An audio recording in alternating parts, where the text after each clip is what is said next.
I mean, I just want to win as a team, of course, and I want to be able to help the two guys behind me too, because I mean, they have Darby will be a junior next year. He'll have 2 years still, and Antonio, he'll have 3 years ahead of him to still. Both of them will have to compete for the job next year. So just try to spread my knowledge that I've had since my freshman year onto them and try to create the future for the program and win. Sounds good. Coach, back to you. Just looking at the squad you have this year, obviously, losing a elite goal scorer like you had, you're going to have to create some offensive opportunities. But how are you going to define success for the squad this year? Success comes from definitely team growth, but other than that, last year obviously we lost a lot of players, and that's the past. It's time to look forward to the present.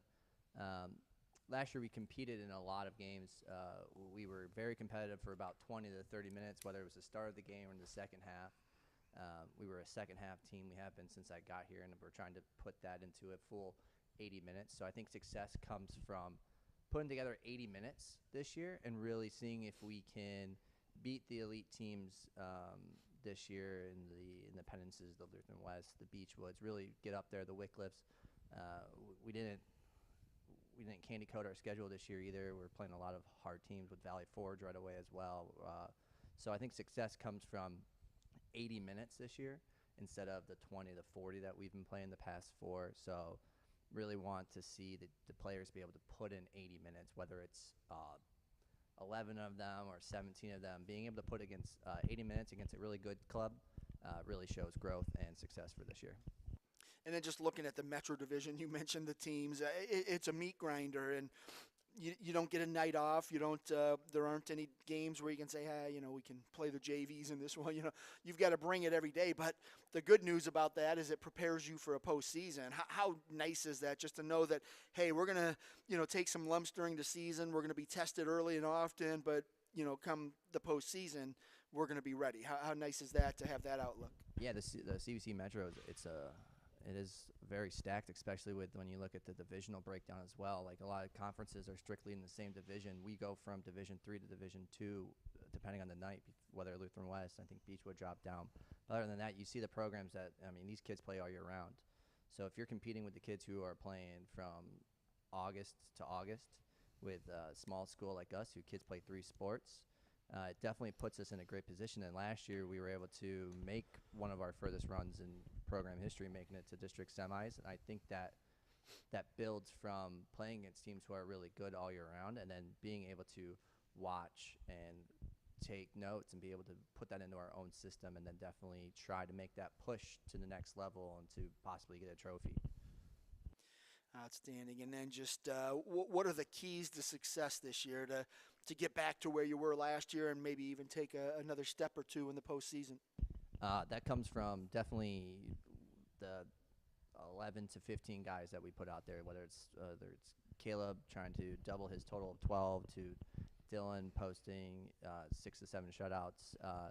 It definitely turns into a team sport this year. Last year, like you said, a lot of defense got pulled away when the ball was on Emmanuel's foot and he was able to find our players, or Dustin Catler's foot.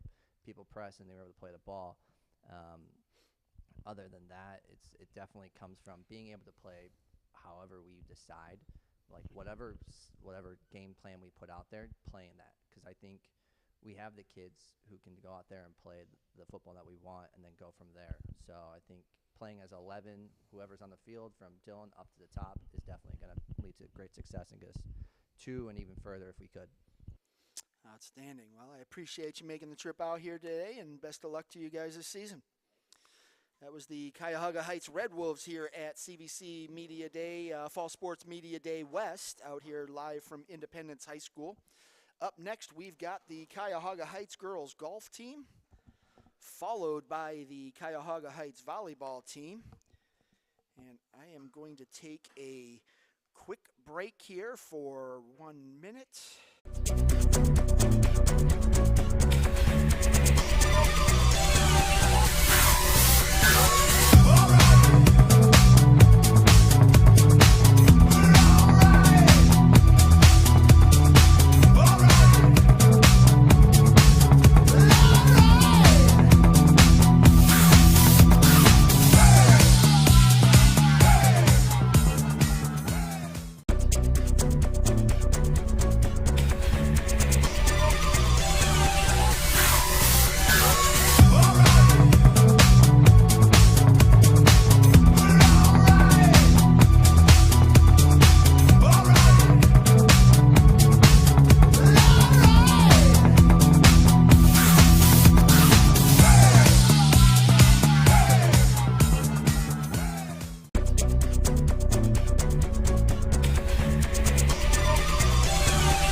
School for the 2022 Chagrin Valley Conference Fall Sports Media Day West. We are live from Independence High School. Next up, we've got the Cuyahoga Heights girls golf team, head coach Joe Kokab. Joe, I'm going to let you go ahead and introduce the golfer you brought with you, and then just give us a elevator pitch. What can we expect out of your squad this year? Thank you, Steve. Thanks for having us. This is Shy Moore. She's our MVP from last year. She's a junior, and she has put a lot of time and effort into improving her game this year, and we're looking forward to great things from Shy and the team.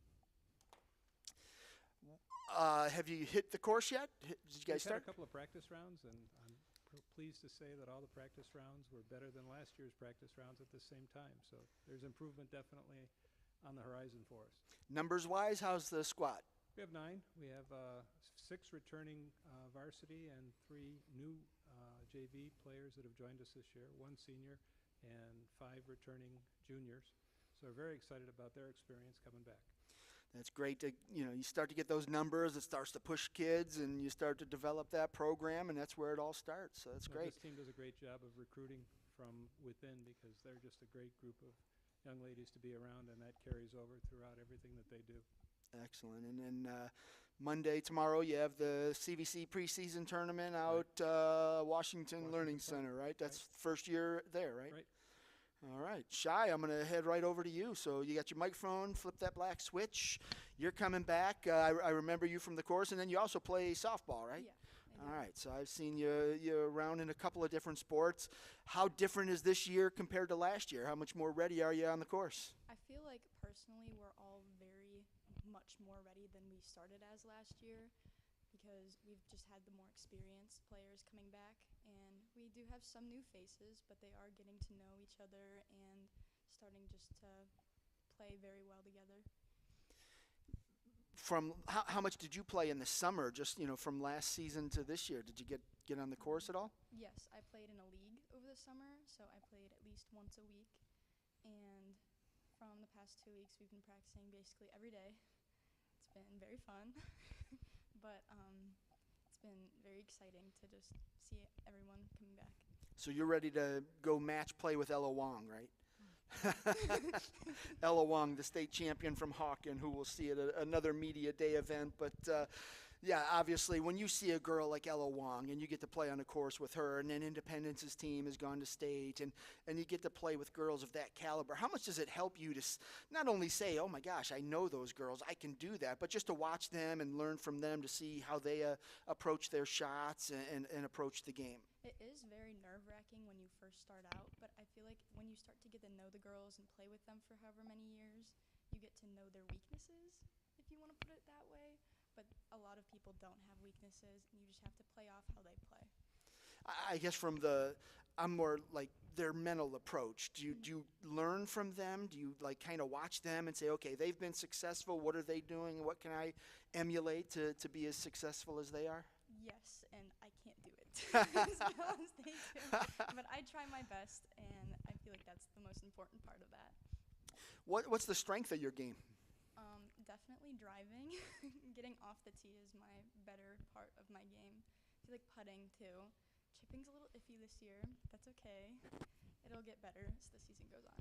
See, driving's the worst part of my game.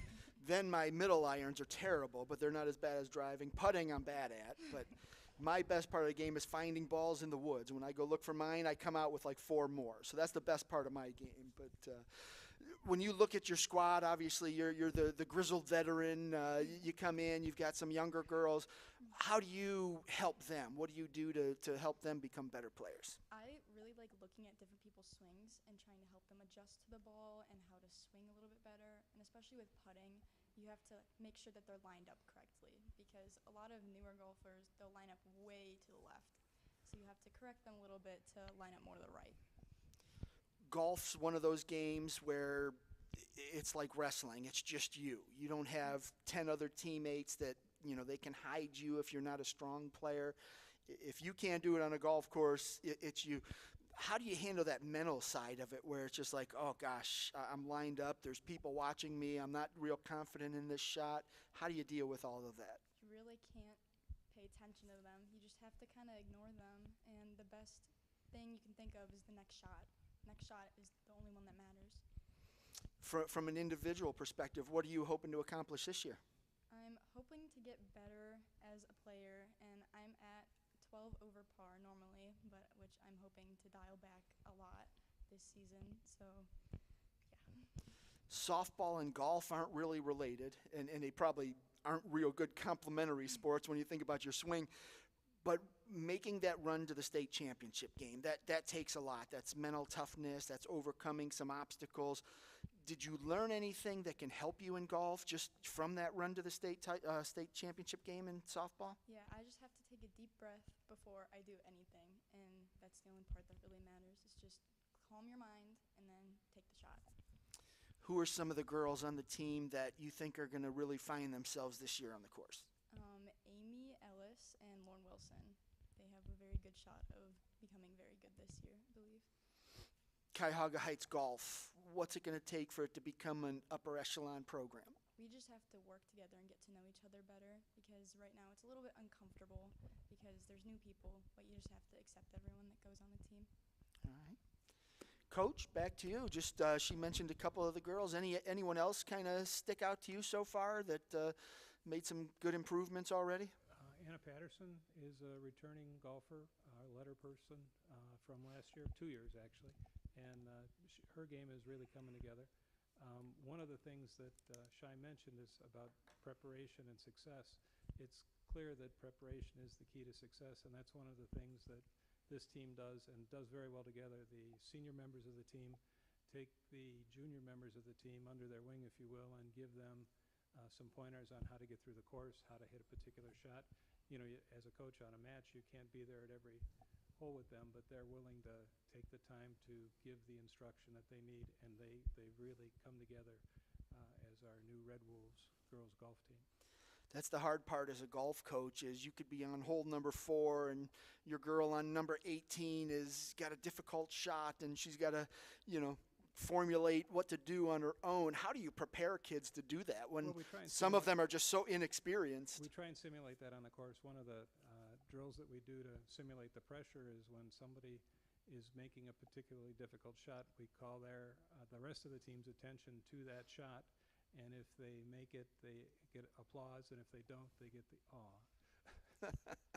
So it's the best way we could do to simulate the pressure that they might experience coming into a 9th hole or an 18th hole, and all the coaches, all the team, everybody standing around, the fans are waiting for them to finish. And you play 9 or 18 holes with nobody on the course with you, and then suddenly there's a crowd standing at the last hole. It can be daunting to someone who hasn't experienced that before. Right. So we try and simulate it as best we can.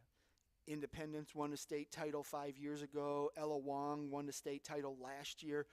Do you use that with the girls and say, look, these are kids in your conference. These are kids you play golf with. You can do it too. I mean, do you use that to sell it to them that, hey, it just takes effort? And Absolutely. We have this side of the conference is loaded with talent between Hawken and Independence and Chagrin and then Orange and Lutheran West. There's a lot of talented young golfers that are coming up. There's some senior golfers that are on their teams. Of course, Ella is a returning state champion. What they do during the off season, again, preparation and success, they will put together a decent plan in the off season to prepare for their collegiate or their high school season, and then in many cases their collegiate season. Is it becoming easier to recruit girls to golf because the opportunity in college now? I think so, and I think that this team does a great job of recruiting because of the fun that they have on the course and because of the nature of their camaraderie. They really do a great job of bringing younger people or even middle and upperclassmen into the program. We don't have a freshman this year, but we did get 2 sophomores. So that'll be something that we continue to build on in the future. And they do a great job of encouraging other people to come out and have all the fun that we have. Excellent. All right, well, that is the Cuyahoga Heights girls golf program. Coach, I appreciate you being here. Shai, best of luck this season. I'll see you on a course somewhere, I'm sure. And again, congrats on that run to the state championship game. That was fun. Thank you, softball. But thanks for being here. Up next, we've got the Cuyahoga Heights volleyball team. A little run of Red Wolves here. We are at the 2022 CVC Fall Sports Media Day. This is the West version. We've got 3 more Media Day events coming up. On Tuesday, we've got the Central version. That'll be out at Kirtland. On Thursday, that's the East version. We'll be out at Perry. And then on Sunday the 14th, we'll be back at Kirtland for the Football Media Day. And so now we've got Cuyahoga Heights. We've got Cuyahoga Heights volleyball head coach Kelsey Mason. I believe this is year number 2, correct? Last year was the first year. So, see, my memory's getting better, I think, as I get older. But, all right, Coach, I'm going to let you, just like last year, I'm going to let you go ahead and introduce the ladies you brought with you, and then just give us your elevator pitch. What can we expect in year number 2 of the Mason era? Flip your switch up. Am I good there? There you go. All right. So I brought some of my seniors with me today. I have to my left Julia Bardzalowskis, Maddie Hepburn, Janasia Bridges, and Elise Biggers with me today. We have 9 seniors in the program this year, so that's very exciting, and I'm glad that I could have these 4 girls with me today to help represent our program. As far as some things to look forward to the season, we might be a little bit undersized this year, but I think what we're going to make up with is our heart and attitude when they step on the court, because these girls fight, they work hard for every point. I think we're going to be really strong defensively. Julia has been on varsity now for 4 years, right? 4 years, and she's going to be our 5-1 setter, so she's going to be able to kind of run our offense, feed the girls the ball, and I really think that her teammates are going to be there to back her up, and we're going to have a really good group this year, and it's going to be exciting to watch them grow and compete this season. For you, what was different this year compared to last year? Is your first year as the head coach? This year, you're a little bit more grizzled veteran. You had some of the nerves out, and you were able to kind of implement some things last year that you didn't have to focus as much this year. So how different was this preseason? Yeah, I think for me, so last year I found out I was going to be the head coach right before summer started, so I didn't have as much time to kind of prep the things that I wanted to. So I felt like a lot more prepared going into this season because I saw what we had last year. I saw some girls coming up.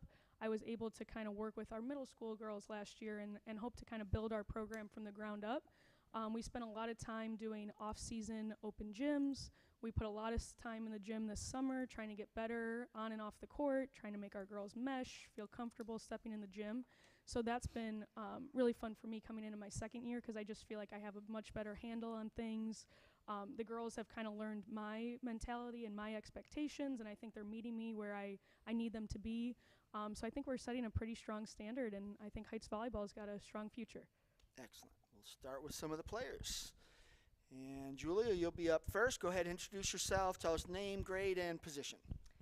My name is Julia Bardzalowskis, and I'm going into my senior year this year. I've been on varsity since I was a freshman.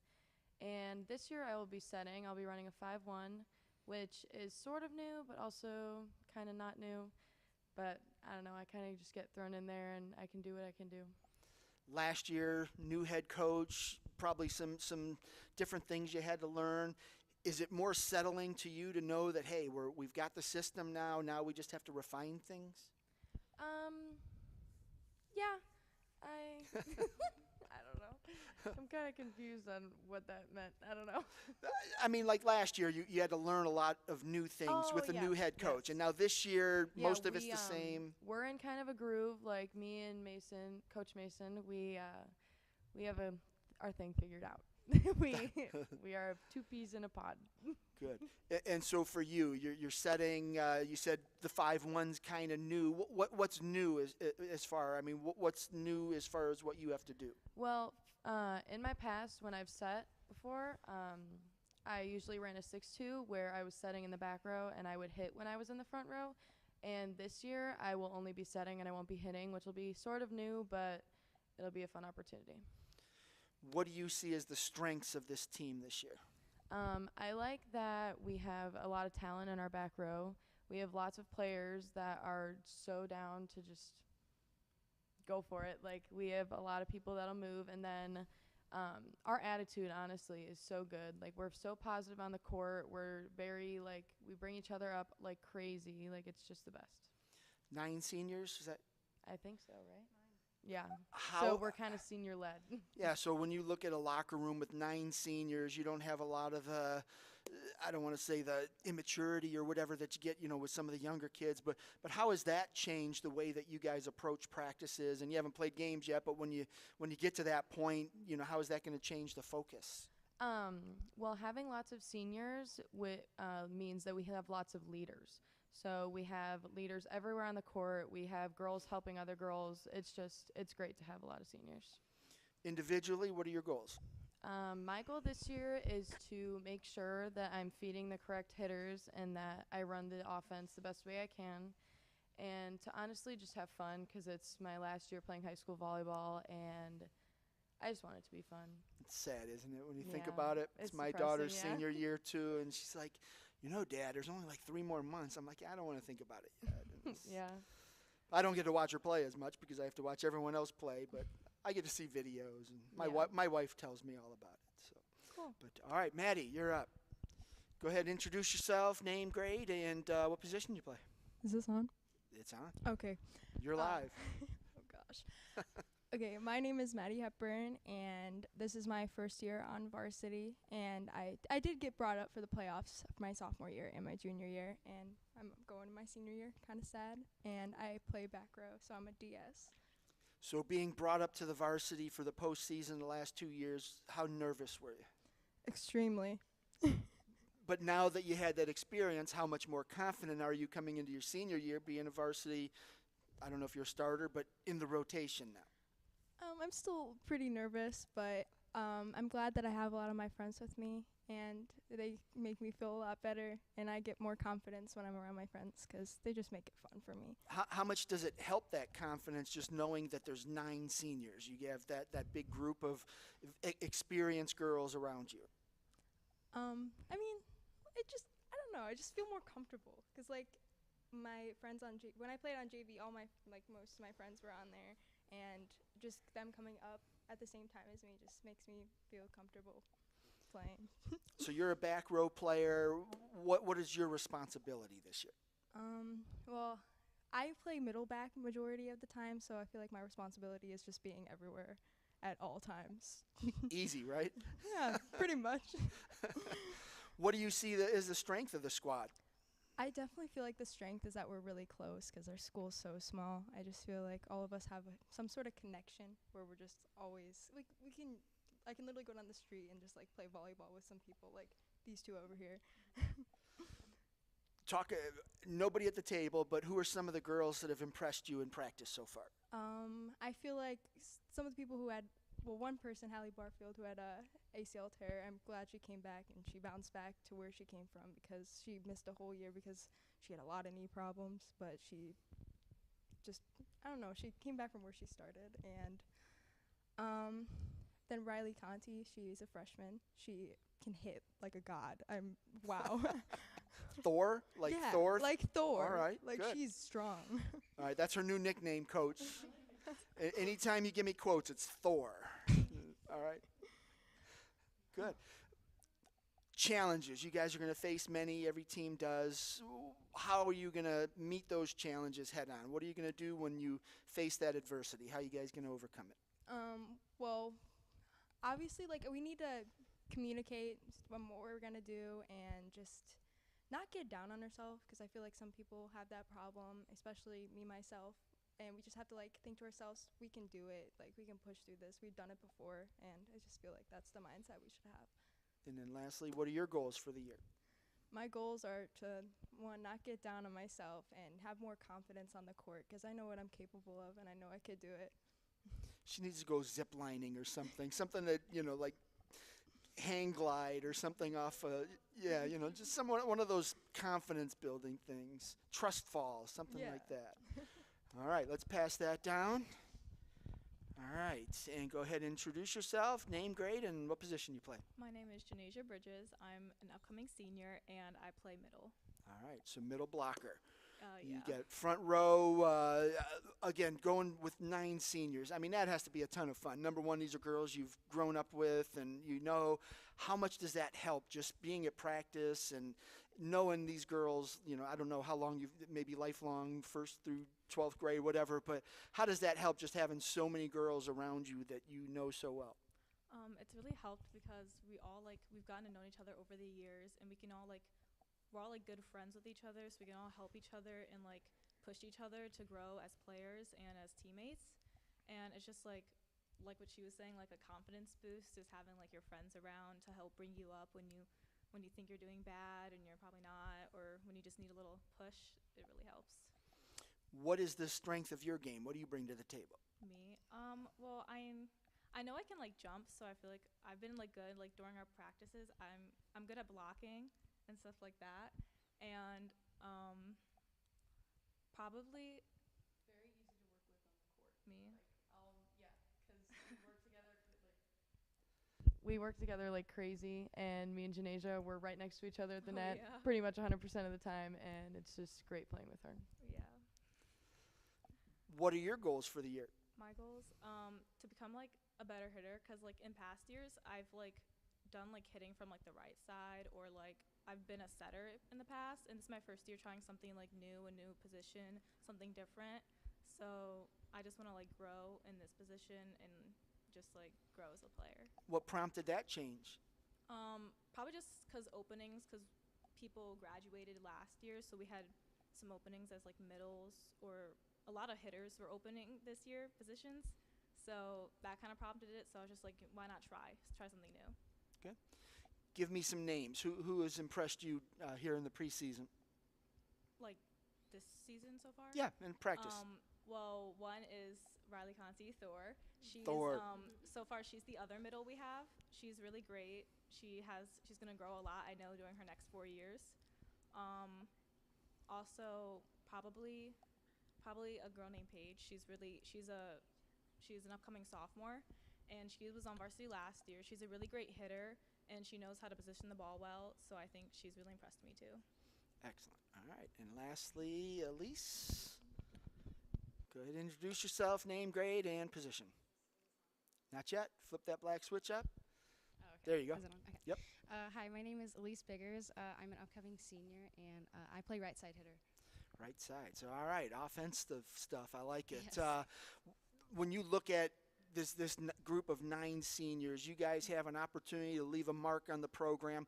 What do you hope this legacy is that you leave behind? I really hope that we go off as like the best leaders.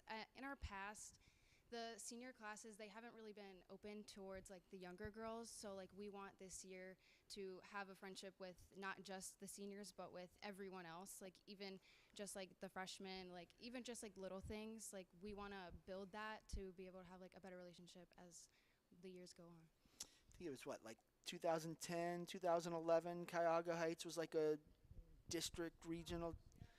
So it's been 10, 11 years. Yeah. It's been a while. I mean, how do you guys, as a group of seniors, have you guys discussed that hey, it's time to turn this around and leave our mark on the program? Yeah, we definitely have. And I think that over the years, like even just as upcoming freshmen, we were always like, oh, like our senior year, like we're going to do so much for the teams. And I think that with our friendships and how close we are, I think that like we're not scared to like make our teammates like feel bad, and like we're not afraid to like critique each other. Like we're always open to just accepting like what we did wrong and like just moving on, and we're always there to bring each other up. Going from year 1 to year 2 under Coach Mason, how is that transition? Is it a lot easier this year? Yeah, I definitely think so, because even starting our freshman year, we've gone through just like a small number of coaches, but I think that from last year to this year, like we definitely know how she is. Like if we do something wrong, like we got to own it, and we know that we need to push ourselves, because if we won't, then she's going to be on our butt about it. So like we know how she works, we know like her rules, we know her conditioning, like yeah, we know everything. Because we've had her since our sophomore year, so we've had her the longest, because she taught us on JV, because she was the JV coach before. So she's had all of us before, and now we're all like together, so that works out. Yeah. When you look at this team, from your perspective, where's the success going to come from? I think the success is really going to come from leadership and trust, and as well as just friendships, and becoming friends with your people on the court, like you're not gonna, you just need to have a good relationship with everyone, because if you don't like people that you're playing with, like it's not gonna be fun for you, and like you don't want to create drama. So like I think becoming friends with everyone on the court and just having a positive mindset, I think that's really like where you can build your success. Confidence was brought up a little bit earlier. How do you, as a team, just get over that hurdle of, hey, we're not Cuyahoga Heights from 10 years ago? Right. How do you become confident, say, you know what, we're a group of 9 seniors, we can do this, we can beat Independence, we can beat Waynedale, or we can beat whoever is on the other side of the net? Right. So I think it's definitely challenging coming from someone who doesn't have a lot of confidence. So I think even just walking into, like, say, Independence, and, you know, there's a lot of nerves there. You really just, like, want to come together, even, like, maybe on the bus, maybe before the game starts, or, like, if you just want to, like, talk on the phone, you're just going to be, like, you just always want to bring each other up. Like, guys, like, we got this. Like, it's any game of volleyball that we've played before, we just know that they're good, and we just have to come back with the same amount of energy. Outstanding. And just lastly for you, what are your goals? I really want to get my hits more aggressive. I'm definitely trying, and also work on my defense and my passing as well. I always get down on myself with my passing, but I think it's definitely improved, and that's definitely a good goal for me. Outstanding. Well, good luck to you. Coach, back to you.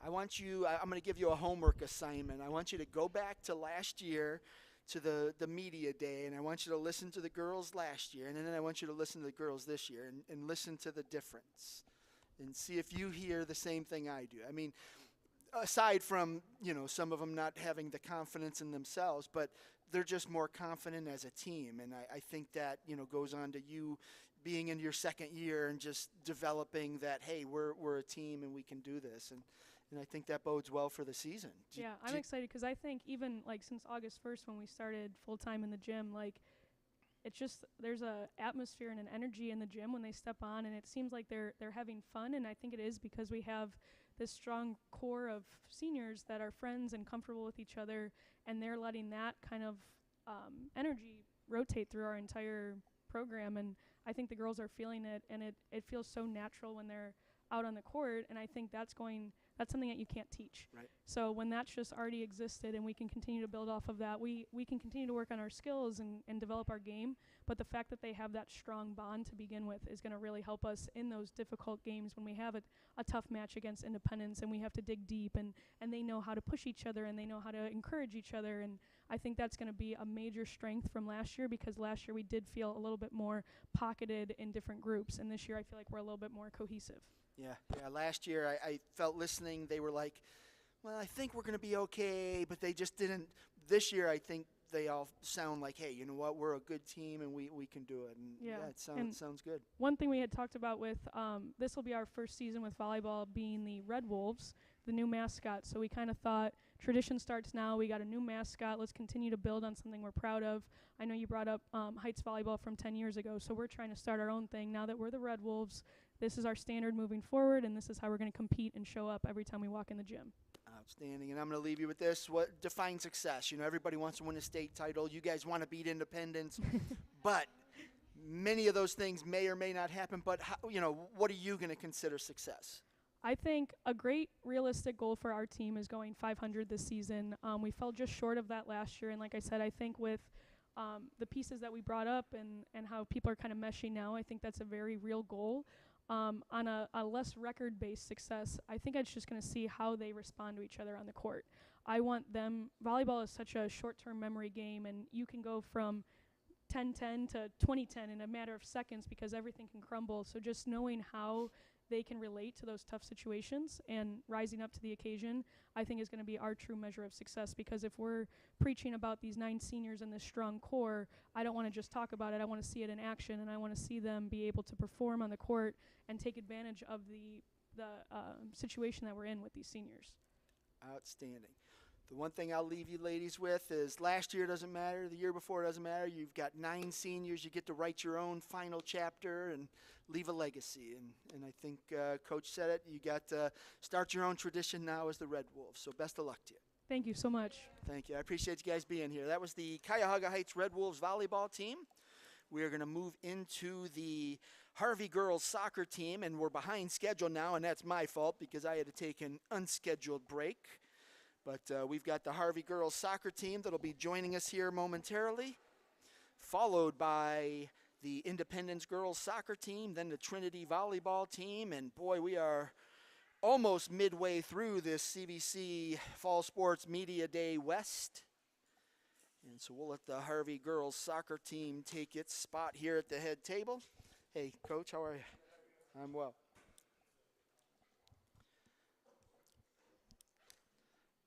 All right, we've got the Harvey girls soccer team. Hi, thanks for having us. Sure thing. Coach, I'm going to let you go ahead and introduce the girls you brought with you, and then just give us an elevator pitch. What can we expect out of the Red Raiders this year? Absolutely. So starting from left to right, this is Caroline Ramirez. And next to her is Paola Manriquez. And to my right is Katie Miranda. And to her right is Veronica Pacheco Garcia. Wrestler. You got it. It's all conference, I believe. Yeah. So this is my first year at Harvey. Really thrilled to be here. We have a fantastic group. One thing that I'm most proud of in practice is that these girls have a real sense of togetherness. They're dedicated. They'll do anything I ask, which I much appreciate. And they're very focused on competing. So this year, we hope that all those attributes translate over to our first game and the entire season. But we kind of call it the 3 C's right now, but we're looking to compete in every game.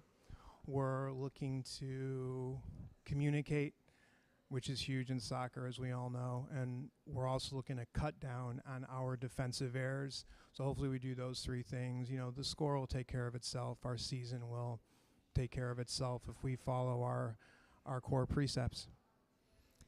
Outstanding. I'll come back to you, Coach. We're going to start all the way to your left, and that, I believe, is Caroline.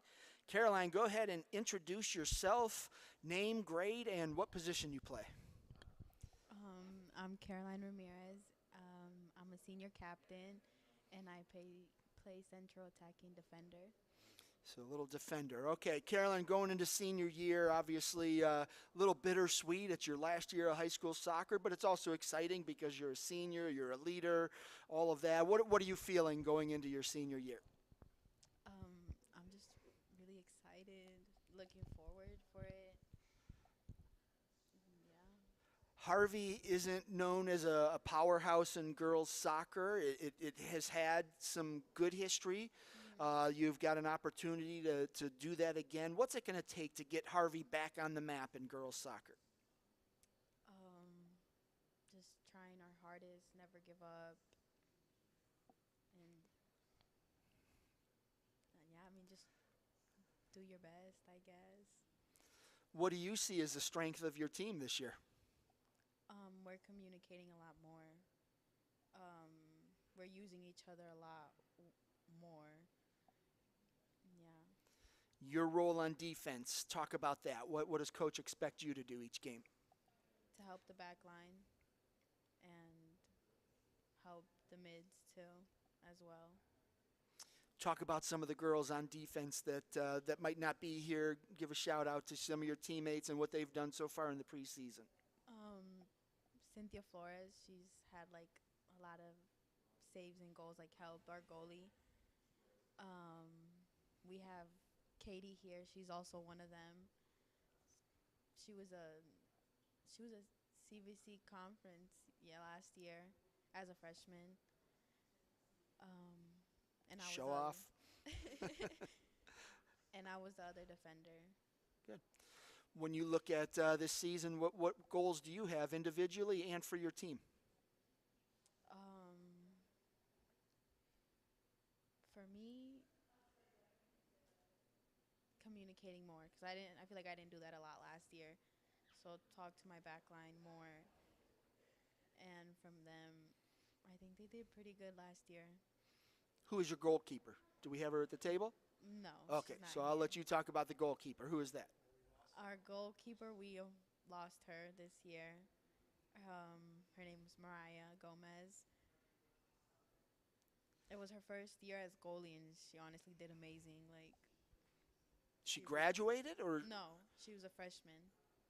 and you lost her? Like She's she was not- at the mall and you can't find her? Or No, like She was all conference, but she decided to not play soccer this year. So that's going to probably be our biggest challenge because her and Katie, who's our all conference defender, they were kind of the foundation last year. So we'll have to replace her in goal.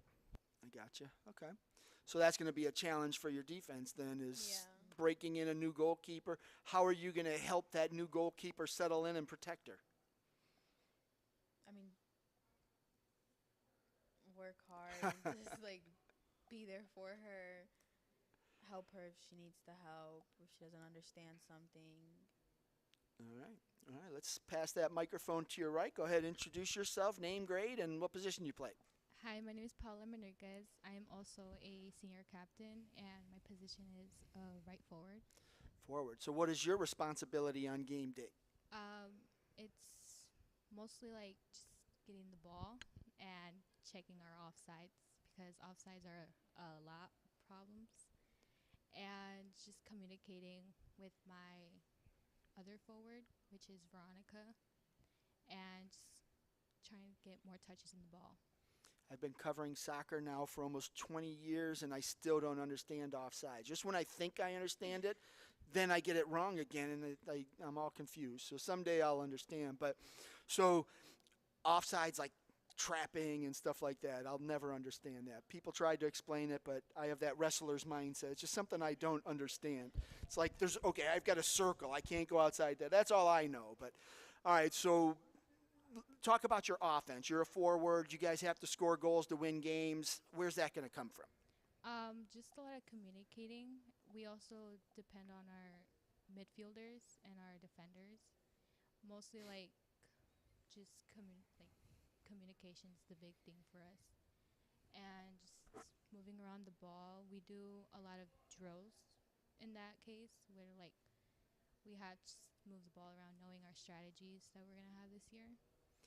Coach is in his first year. Sometimes it's hard to learn new systems. How is that transition going, especially on the offensive end where, you obviously have to score goals to win, so you need to understand what he expects out of you. How is that transition? Well, we got a hang of his strategies mostly, and like I said, it's just a lot of communication that we have to do because some of us just struggle a lot with that. And we're just getting a hang with his drills, and they're helping a lot. They are. Okay. Who are some of the girls on offense that have impressed you in the preseason here? Veronica, she's done the most, especially her last year, her freshman year, her freshman year. It was just she impressed me a lot, especially starting and us her having more goals, mostly throughout the season. It's just, and for us depending on her is just for us depending on her is just a lot. She's just a good teammate to depend on. Harvey's boys team over the last couple of years has really they've made a name for themselves. Yep. Do you guys look at that and say, hey, you know what, we can do that too? We don't mind them. And No? whatever they have to say is just, we are our own team and we just do our own stuff. We don't really, we support them, but we don't. No, I meant from you see them do it, hey, if they can do it, we can do it too, Yeah. that kind of thing? Yeah. Good. And what kind of goals do you have for your senior year? Just score more, communicate more, and just be a leader for the team. And just showing them that we can do it, no matter what. If it's us gone next year, we can do it. They can do it. Excellent. Good luck to you. All right, I believe Katie. Go ahead and grab your microphone. Make sure that black switch is on. Go ahead and introduce yourself, name, grade, and position. My name is Katie Miranda. I'm a sophomore. I'm left defender. Left defender and wrestler. No, not You're- wrestling. Veronica's the Yeah, wrestler. Okay. She did wrestling. All right, so another defender. And what when you look at your responsibilities on game day, what are you tasked with?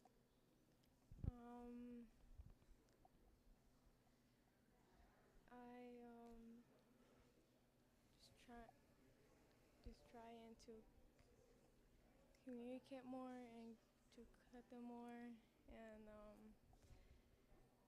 and protect that new goalie. protect our new goalie. When you have a new goalie, and have you identified a new goalie yet, or is that okay?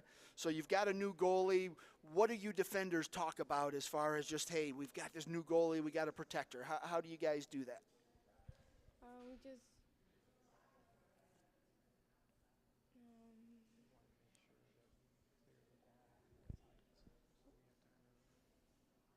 have to make sure we have to clear the ball. Not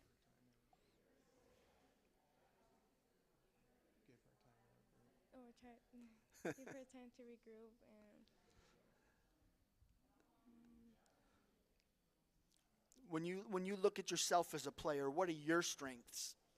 My strengths are to just be physical and just try to clear the ball out, not try to let them get past me or anything. CVC's a tough conference for soccer. You're going to see a lot of good players, a lot of good teams. How do you keep yourself ready for that on every night? You can't take a night off. You have to be ready for every game. With a positive mindset.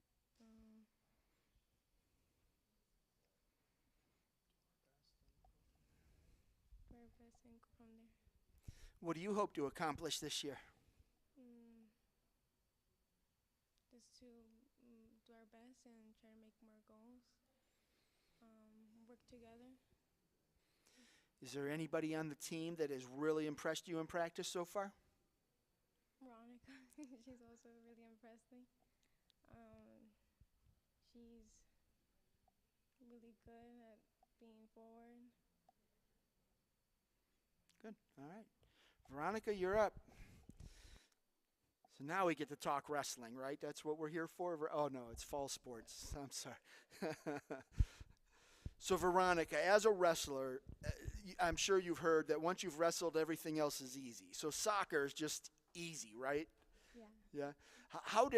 Honestly, though, when you look at wrestling, the challenges, the mental toughness that you have to endure every day in practice, because I know you practice with the boys at Harvey, and I know you've wrestled some really good girls that they don't take it easy on you because maybe you're only a year or two into your career, and there are some really good girl wrestlers, and they'll beat on you and push your face in the mat, and so you develop that toughness. How does that translate to soccer? I think it prepares me for like the challenges in soccer. And you're a forward. Yeah. So you take that aggressiveness from wrestling, and now you've got the ball at your feet and the net in front of you. And I mean, as a forward, what's your goal? What are you hoping to accomplish? To like not freak out like when the goalie's coming toward me, and like to work on my skills. A lot of people don't think of soccer as a physical sport, but it really is, especially when you watch the elite soccer teams. Like if you watch Chagrin Falls in their state championship match last year, I mean, you're seeing girls banging around. It was almost like a wrestling match. And same thing when you watch Kirtland in 2020 when they won the state title. It's a physical game. Are you prepared for that? I mean, I think coming from a wrestling season, you have to be ready for some of that action. Yeah, I think I am. I've been lifting a lot to prepare like for more physical contact. Like, I think I have more strength now than last year. One of the things, whether it's a fall sports media day, a winter sports media day, a spring sports media day, when I talk to high school athletes, a lot of them lack confidence.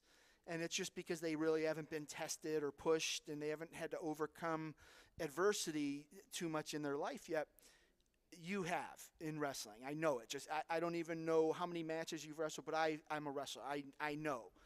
So I know that you've overcome adversity. How much has that helped you, not only as an athlete, but just as a person? I think I came in with more confidence this year than last year, which has helped me a lot.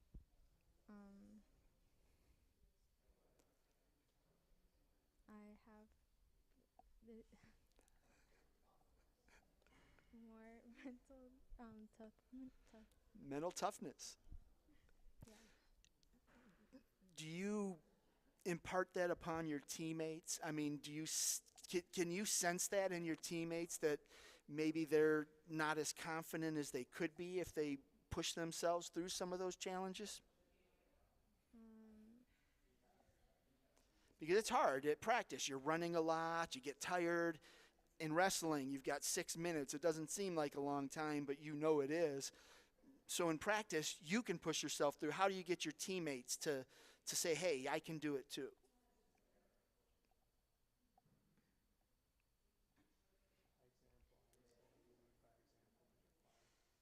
I think I lead by example, yeah. There you go. So that's what you're trying to do, is just show them that, hey, we can all get through this together. More communication too. I think. Good.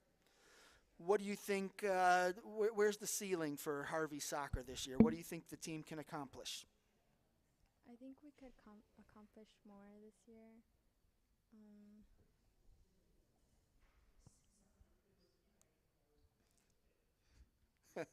Coaching never stops, right? Coach, I'm going to head back to you. But, yeah, you got your girls here. They not real confident speaking, which I'm not either, but that comes. But on the field, are they gaining confidence? Are they developing into your system? Yeah, it's funny because all the girls up here are bilingual, so it's incredible to hear them communicate with each other. And obviously, I rely on them to communicate with our Spanish-speaking only players. So Veronica, who's a wrestler, I was saying she leads by example. She's silent but deadly. What her professionalism, for lack of a better word, the way she goes about her business each day, that rubs off on everyone, and that can help her communicate more than being, extremely vocal in practices, which I think will come for her, but she's still young. Katie's the same way. She was an all-conference defender last year. She also leads by example. She's really good at anticipating, cutting off angles, and hopefully our more inexperienced defenders follow Katie's lead.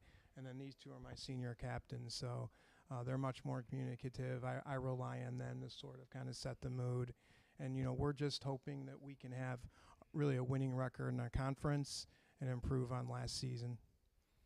Excellent. Ladies, it's hard being on camera. Don't feel bad about being shy. But I wish you the best of luck on the field this year, and take Veronica's lead. Join the wrestling team. Coach will appreciate it. It's a great sport. I'm telling you, you'll enjoy it. And a lot of opportunities for girls in wrestling in college. The doors are open. But that is the Harvey Red Raiders girls soccer team. Thank Best you. of luck to you, Thanks for having us. Coach. Best of luck, and good luck to you guys this season. That was the Harvey Red Raiders girls soccer team. Hey, Coach, take care. Next up, we have the Independence girls soccer team. Again, we're running a few minutes late. That is my fault. I had to take an unscheduled break. But we've got the Independence girls soccer team coming up, followed by the Trinity volleyball team, and then the Independence golf team, Lutheran West girls soccer. Host of teams coming up. So we are waiting for the Independence girls to take their spot. Here they come. Head coach Brian Less and his crew. Once again, we are live from Independence High School. This is the 2022 CVC Fall Sports Media Day. This is the West version. We will have an East version that'll be out at Perry High School. We've got a Central version that will be out at Kirtland, and then we have our Football Media Day, which will be on Sunday, August 14th, also out at Kirtland. So Independence girls soccer, head coach Brian Less to our left. Coach, I'm going to let you go ahead and introduce the players you brought with you, and then give us your elevator pitch. What can we expect out of the Blue Devils this year?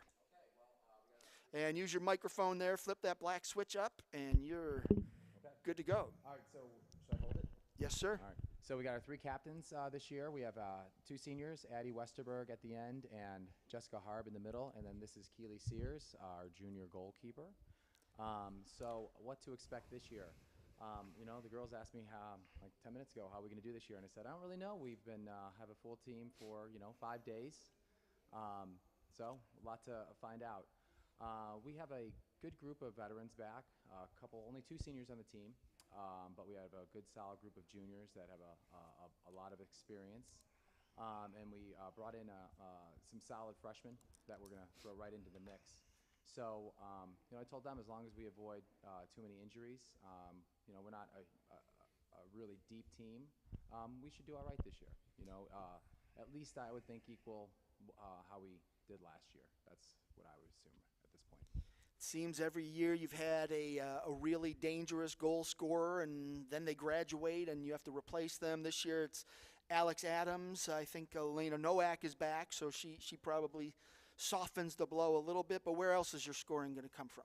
Yeah, I got to correct you. It's Alana. Alana, sorry. That's all right. No problem. She might punch me in the face at a cross-country meet somewhere, but Alana, sorry, Alana. We've gotten her, she's a lot less mild-mannered than she used to be, I think. She's a little more talkative. I would say McKenna Rini should give us some real help on offense this year. Eliza Boatsman, I've seen her do some good things this summer, and already at our first scrimmage.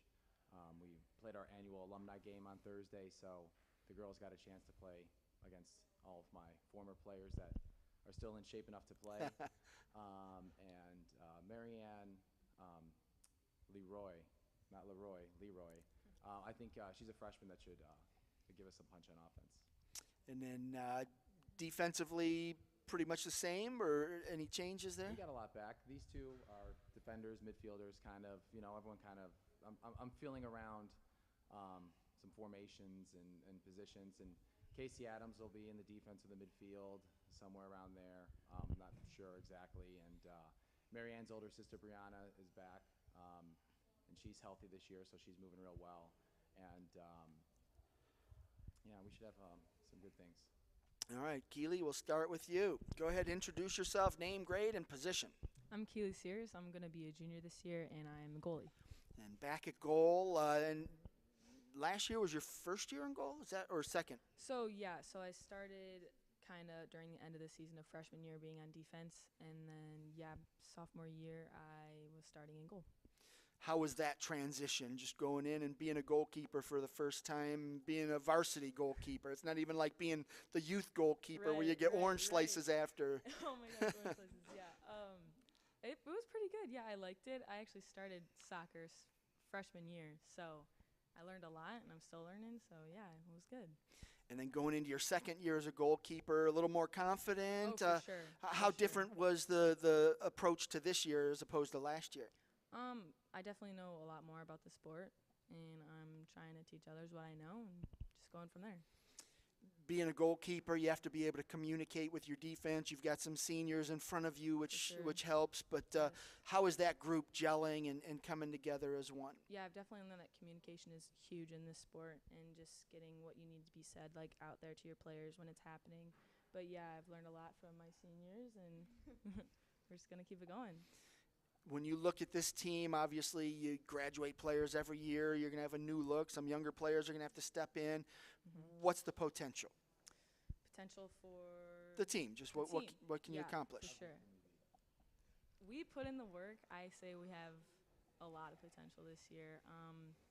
I know we have a few very good freshmen who have a lot of potential ahead of them. And, just every grade, just put in the work and see how it goes. And then just individually, what kind of goals do you have for yourself? I want to just do the best that I can, get a lot more saves than I did last year, hopefully close to the school record, hopefully. As a goalie, don't you want, like, fewer saves? Just like, hey, I don't want the ball to come to me at all? Absolutely, but if it gets to our half, then you want to do what I can do. Yeah, for sure. Yes. Right. I think as a goalie, I'd rather be bored. I'd want to pick grass. And 6, 7, 8, 0 shutout. Right. All right. Talk about some of the players that have impressed you here in the preseason. Definitely one who has Amanda Kaufman has been doing really well. I know that she's been sophomore, right? She's in my grade. She'll be a junior. Oh, she's gonna be a junior. Okay. Yeah, I know she's impressed me a lot. Definitely since freshman year. McKenna Rini has been doing real well. Alana for sure, and Mary and Leroy has been doing also really well. But yeah, just from what I'm seeing, their hard work during conditioning and practice and just putting in the work, doing a really good job. Yeah. All right, sounds good. Jessica, let's go on to you. Grab your mic. Make sure that black switch is flipped up. Go ahead, introduce yourself. Name, grade, position. My name is Jessica Harvey. I'm a senior, and I'm in defense. All right, senior year. What are you feeling heading into the senior year? I'm really excited. Just going to put my best effort forward and do the best I can. Did you ever think this moment would come, senior year? Yeah, I've been dreaming about it since freshman year. I really wanted to be captain, and I'm here now, and I'm happy to be here. So as a captain, what are you doing on a daily basis just to make sure that your teammates are doing the right thing and preparing the right way? I try to give positive reinforcement as well as like some criticism just to like get them better and get them moving, hustling them and make sure they're doing the right thing just to keep the team moving forward. As a defender, what's your job? Just to protect the goalie, protect everyone, just try and get back and help back. And I asked Keeley, but just, that defensive group, you guys have to communicate. You have to be a cohesive unit. Yeah. How's that coming together? It's good. I think the people who are back, Addie, Casey, Brianna, I think we're doing really well communicating with each other, telling people, like, get back, or I got this girl. Like, we're doing a really good job, I think. Where's the ceiling for this team? I think oh, yeah. I think we have a really, sorry. It's all right. I think we can make it pretty far if we put our heads together and really work together and put a lot of work in. It's hard playing in the CVC. There are so many good teams. Yeah. I mean, when you look at it, Coach Braddock from Kirtland was telling me when you go back over the years, like the CVC is at a team in the state tournament for like 8 out of 12 years or something like that. So it's really good soccer here, and whether it's Cuyahoga Heights, Kirtland, Independence, Chagrin Falls, or, I mean, there's so many good teams. When you get into the postseason and you're not playing a CVC team, it's kind of like, oh, they're just another team. How much does it help playing in such a competitive conference? It gives you, like, the practice to know what you're looking at and just prepare yourself for whatever team comes next. What are your goals for senior year? Just do the best I can, maybe lower the amount of fouls I give out, and just really work on control and not giving 110% all the time, just like knowing when to maybe give 70 or 80, not always 100. I wish I had the camera on Coach when you said that, because he was like, oh, yeah. Yeah. Or fouls in the box. I get fouls up top are okay, just a little less in the box. Right. All right, sounds good. Addie, on to you. Go ahead, name, grade, position. I am Addie Westerberg. I'm going to be a senior, and I play defensive center mid. Addie, I swear you've been here like 8 years. It seems like it. I mean, you play, 3 sports times 4, 12, right? So It seems like you've been here and then factor in your sister, and it's like you guys have been here for, like, ever. So senior year, did you ever, 4 years ago, did you ever think this moment was going to come? Yeah, it definitely flew by. I thought it would have went a little slower, but they're right when they say it goes fast. So It does. What are you looking to forward to most for senior year? Definitely getting to spend time with my teammates, with my friends. It's been really fun over the last few years, so I think it'll be another good season, another good year. Who are the girls that people are going to know about this fall? That they're going to, they may not know them now, but they are in a couple of weeks. Definitely Alana. She's going to help us a lot. Casey, some of our freshmen, Allie Bohr. She's been working really hard all summer, so I think she's going to be able to show what she can do. Marianne. They've all been coming for conditioning over the summer, so I think that'll be a big help. Who won the alumni game? We did. We won. We won. The old ladies couldn't keep up with you. No, we still had it, so outstanding. We won. They had 11 to start the game, and they happened to get a sub at one point. Last year, they were like 19. They had more than a sub. Yeah. Well, we talked a lot about defense.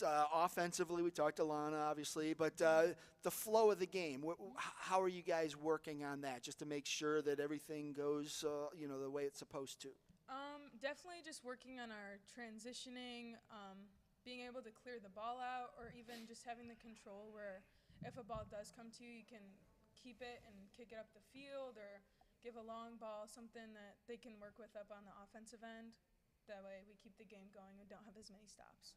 And then just goals for your senior year? Work hard, have a fun season, make sure everyone, as a captain, being able to set everyone else up for success when we leave.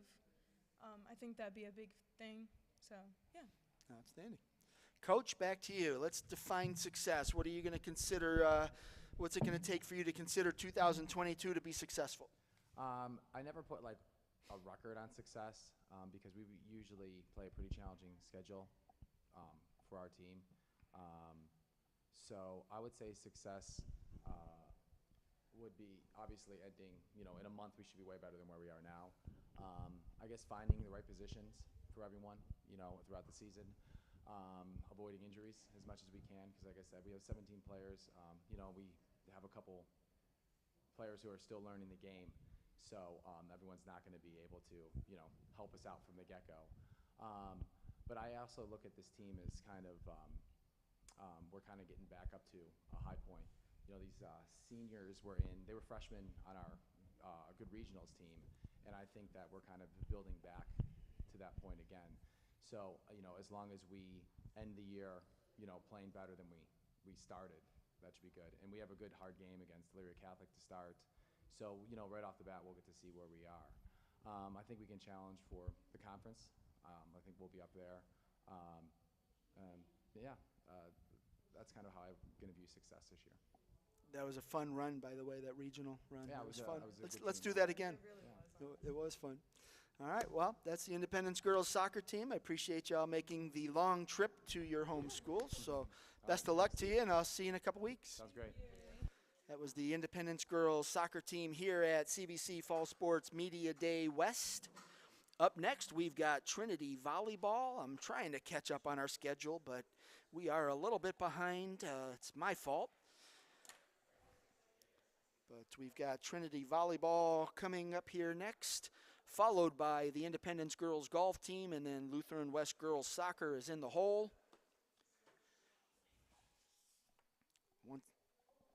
Once again, CVC TV is presented by Ohio Center for Oral, Facial, and Implant Surgery. They've been our presenting sponsor from day one. They will also be our presenting sponsor throughout the fall sports season as we kick off our football coverage on August 19th. We'll be releasing that schedule this week, but right now we're going to talk Trinity volleyball. Coach, I'm going to let you go ahead, introduce yourself and the girls you brought with us, and then just kind of give us your elevator pitch. What can we expect out of the Trojans this year? Hi, this is my senior captain, Abby Zeckler, 3-year starter. Next is junior Michaela Fields. This is her second year on varsity. And at the end is sophomore Ellie Zeckler, second-year varsity starter. That name rings a bell, Zeckler. There's like 30 of them, isn't there? There's a few of them, yes, that have come through the program and through Trinity High School. So, yes, there's quite a few. I've been very fortunate to coach most of them. I've coached Jamie, Abby, and Ellie. So, what do we expect from this season? We expect to be very positive, have a positive season, very competitive. I know we lost 7 seniors. I know that's a lot of people are like, wow, that's a big number to lose. But we still are going to be very competitive with the younger players that we have coming up that are going to join this varsity squad. We're working hard every day, and we're going to bring that positivity and that hard work to the court every time we get a chance to play. So. All right, I'm going to talk to the players, and then we'll come back to you. So Awesome. Let's start with Abby there. Abby, go ahead and grab your microphone. Make sure that black switch is up. Go ahead, introduce yourself, your name, grade, and what position do you play? Well, my name's Abby. I'm going to be a senior, and I'm the setter. All right, so Abby, you are the quarterback of the offense. How ready are you for that challenge? A lot of the weight of the season is on your shoulders. Yeah, I'm really excited to lead, and we have a pretty strong offense, and I'm excited to work with all the hitters and hopefully be successful. Graduated a lot of seniors, so there's some turnover in the program. How's things coming together offensively? Well, we lost a lot, but a lot of the underclassmen have like really been working all summer and have been like doing really good. And I think our offense will be just as good as it was. What's your game plan? What do you guys like to do? Well, we actually have been like working on like different plays and stuff. I'm looking forward to like trying to run like a faster offense to make it harder on like the other team's defense. This area, when you look at not only the conference but then Division II, you guys are D2. We dropped. Oh, you're back in 3 now? We dropped to Division 3. Oh, okay. So now you've got independence in conference and then in the district as well. But then you look at the area in general, St. Joseph Academy, Beaumont, Magnificat, Independent. I mean, Gilmore, Lake Catholic, all the great volleyball around here, and you guys get to see independence in conference. How much does that help, just knowing that, hey, you're going to be tested early often, and you're always got to be ready to play at a high level? Yeah, I think it's good to like play really competitive teams because it helps like our team get stronger and see like where we can work on, and like watching them it's like cool because they're like so good, and it just like makes us want to be even better. Who are some of the girls that have impressed you so far in the season?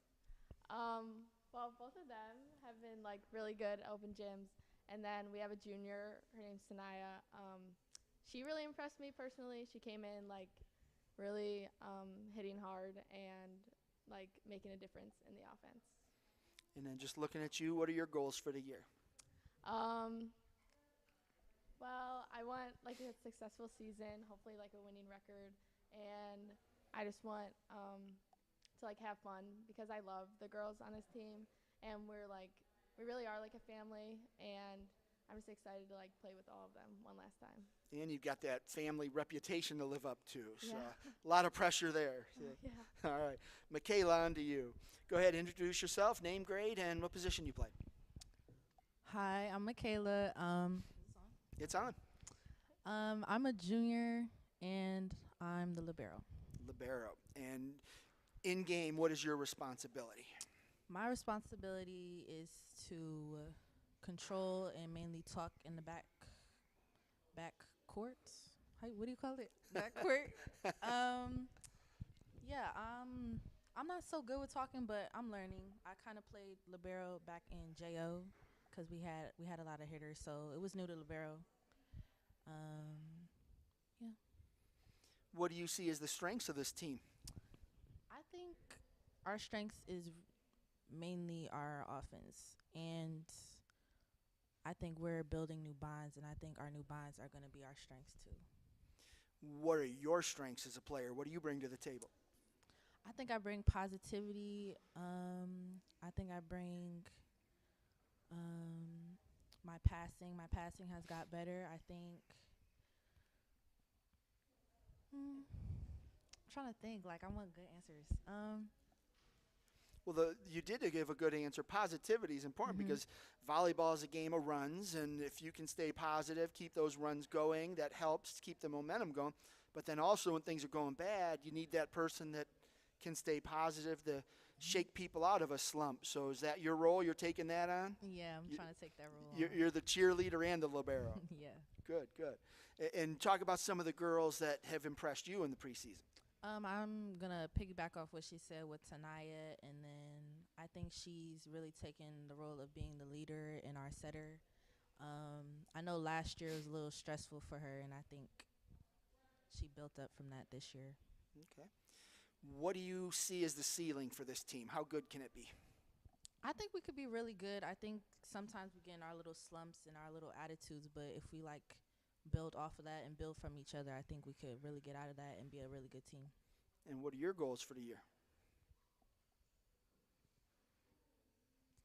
So you're just a junior. You get to settle in this year, and then next year you have to leave your mark on the program. So you get to kind of long-term goal. Probably reading my hitter really well because I'm not real good with that. So reading my hitter. All right. That's a long-term goal for me. Sounds good. Let's pass that over to Ellie. Or Ellie, you've got one right in front of you. You can grab that. Go ahead, introduce yourself, name, grade, and position. Just flip that up. Yep. Hi, There you go. I'm Ellie. I'm a sophomore and I'm an outside. Outside. So a sophomore. Any nerves stepping into the varsity role with all these older girls? I don't actually know because I was on varsity last year, so I think just like continuing how I ended last year and playing with girls that I know have my back, I'm not really nervous. Were you nervous last year as a freshman? Yeah, a little because I played middle last year and that was a new thing for me. But now like this year I'm back in like my comfort area, so I'm good to go. All right. So how different was it this year in preseason compared to last year where, oh my gosh, I'm a freshman, I'm so nervous, and now you're a grizzled veteran? It was, I say I was more relaxed this year and I was more ready to like make more new, better bonds with the girls that were on JV last year that I get to like welcome in the varsity when like last year there were 7 seniors, so like they welcome me. So like taking on that role to be like welcome to varsity and like having fun with them is, yeah.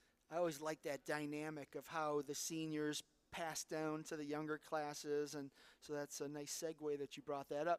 So as you're learning that, and then in 2 years you'll be a senior, so what are you learning from the older girls that you're passing along to the younger girls as you're moving up the ranks there?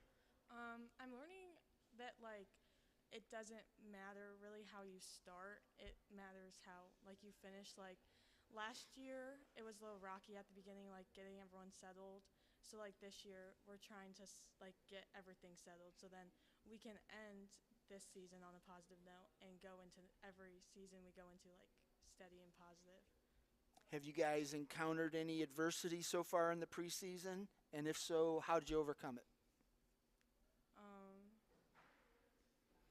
Coach making you run or up downs? Or we run a lot, that's for sure. But I would say just, like, I feel like it's self-adversity that we need to, like, not fix, I would say, just, like, get over, I think is what I would try to say. But I think that we just need to learn how to play together and, like, mesh so that we can stay steady.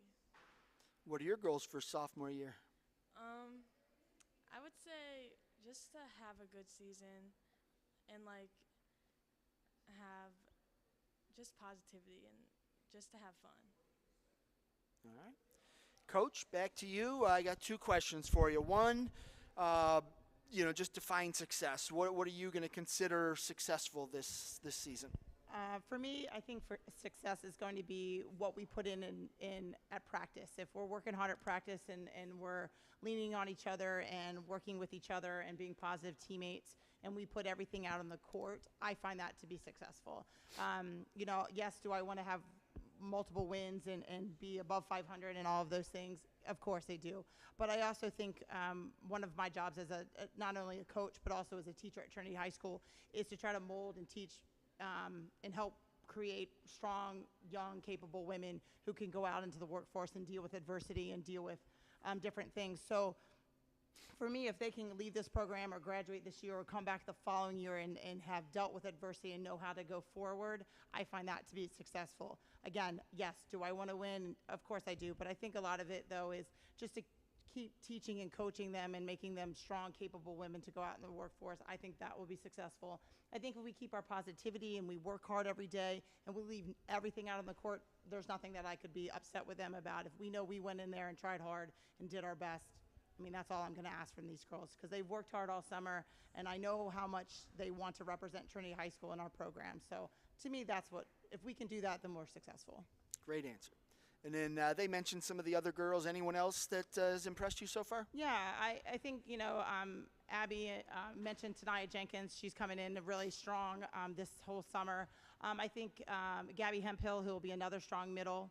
I think she will add a lot to, our blocking. She is a really fantastic blocker, so I think she'll add a lot to our defense on that aspect. we do have some transfers. You know, Sydney Allen, who's new from Nordonia, she's coming in. So I know we only have her for 11 games, but she's definitely brought a spark to the team. She's just positive, happy, go-lucky young girl, young woman actually, and it's just nice to see. She doesn't get too mad, and she knows how to lighten up a practice when we need it. So I look forward to good things from her. So, and then these three. I mean, these are my three returners from last year, and I'm gonna rely on them to really bring everybody into the fold. I mean, Abby is my only senior. And she just is going to take this team and make it her team and really bring in the rest of them. And Michaela, who's going to be new to our libero spot because we've lost one, has really just stepped into the role and has taken it, not where she wants to be, but she realizes what we need, and she's willing to be selfless and do that for us. And then Ellie, just to continue, Ellie had a fantastic freshman year, and we look forward to her to be strong on the outside and in the back row. And really going to look to these three to really help guide and mentor the younger players and get us going on a strong foot. Outstanding. Well, I appreciate you all making the trip, and best of luck to you this year. Thank you very much. That is the Trinity Trojans girls volleyball team here at the 2022 CVC Fall Sports Media Day West. We are live from Independence High School. Up next, we've got the Independence golf team. I don't know that they are here. Other than that, we have the Lutheran West girls soccer team, followed by Independence boys soccer team, and then Beechwood girls soccer. Let me take a quick break here to see who we've got.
Welcome back to the 2022 CVC Fall Sports Media Day West version, live from Independence High School.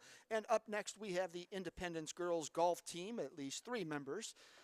No head coach Carl Schuld, but that's okay. We've got 3 girls that are going to fill in, and we're going to start with Kate Coljohn, and we'll work our way to our left. So, Kate, I'm going to have you go ahead and introduce yourself, name, grade, and then we'll talk some golf with you.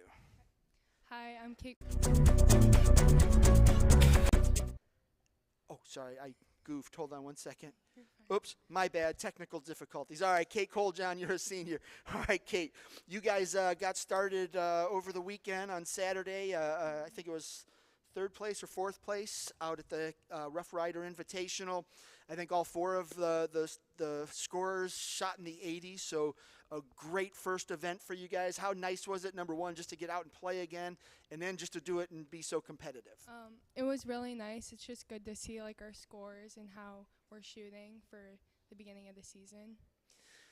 Coming off of last year where you guys went to state, you returned the entire team, expectations are sky high. How are you guys kind of managing those expectations? we're just, working really hard. We definitely want to get back at states and just taking it one day at a time. Yeah. How much has your game improved over the year? I mean, to come in and shoot in the 80s already, that's Yeah. pretty solid. It's definitely improved a lot. I think my confidence has really built up, which really is helping, and chipping has gotten a lot better for sure. Those second shots are really helping. Independence, the golf program, I believe, is 9 years old, right? Is it the 9th year? I think so. And you guys won a state title in 2017. Mm-hmm. You would have been in 7th grade? Yeah. Did you even know about it at the time? It was no, really I didn't. Yeah. So you got to high school and learned about golf, and I'm sure Mm-hmm. Mr. Schuld was recruiting you in the hallway. And Yes. Talk about the evolution of your game, just coming out playing golf for the first time, and now here you are as, on a team that's top 5, top 7 in the state. Mhm.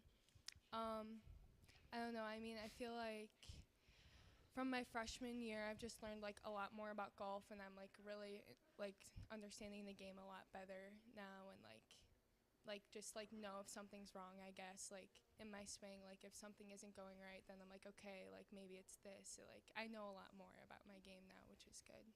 And how much does it help? A lot of teams, you look at Hawken, Ella Wong won a state title. They have another good player, but then the other players are just kind of learning and coming along. A lot of teams might have an average golfer and a bunch of beginners. You guys have this good core group where Yes. everybody can help each other. So if you're struggling, you can turn to Emma, and Emma can help you. And if Emma's struggling, Hillary can help her. If Hillary's struggling, you got Molly. Then there's Macy. I mean, so you have all these great golfers. How much does that just help, just to have so many girls that know what they're doing? It's awesome. It's just crazy how we're just all so close in our scores. We're all right there. It's just awesome. What are you looking to accomplish this year? Definitely to shoot in the 80s is what I'm looking for, and just to have a fun, successful senior year. Be there for my teammates whenever they need me. Be a leader. Coach didn't do you guys any favors, and I say that kiddingly. He really did help you by putting you in these competitive tournaments. But by putting you in these tournaments, I mean, you can't take a day off. You have to be ready to play. You're going to play some tough, challenging courses. What does that do for your mindset? So relentless is a big mindset that it's a mindset that resists the impulse to complain, give up, or make excuses. So that's a big mindset for us this year. Excellent. All right, Emma, on to you. Make sure your mic is on. Flip that black switch up. Emma, I believe you were the team medalist. You shot the low score on Saturday. Is that right? I did, yes. Yes. So, I think last year it was either you or Molly pretty much all of the Right. season, battling for that number 1 spot. And so far it's been you this season. How nice was it to go out and have such great success in that first tournament? It was really good. We definitely all could have done better, which is really like a good thing. We all knew we had left shots out there. So even though we all shot good scores, we all know we can do better, which is going to be really good when that day comes. What's been the biggest change for you as far as being a new golfer to where you are today? How have you gotten to where you are? Definitely through golf tech and tournaments and just having a supportive team. I feel like if I didn't have such a supportive team, I wouldn't love the sport as much as I do. It definitely comes into play, and just really loving the sport and the people I'm with all the time. That's one of the things that Coach Schuld has talked about a lot. He said 9 years ago when he started the program, 1 or 2 girls were playing in the summer. Now almost everybody is, and it makes a big difference. How much does it help you just to constantly play and just refine your game, every aspect of it? Playing in the summer is really cool because you also get to meet girls from other schools as well in tournaments, and see your own teammates at the tournaments as well. Definitely just is really good practice competing over the summer. I feel like a lot of other sports can't do that. They can't really compete head to head and be in tournaments as much as you can in golf. But it's just definitely a really helpful thing to be able to play in tournaments during the summer with meeting new people. It's just a great sport.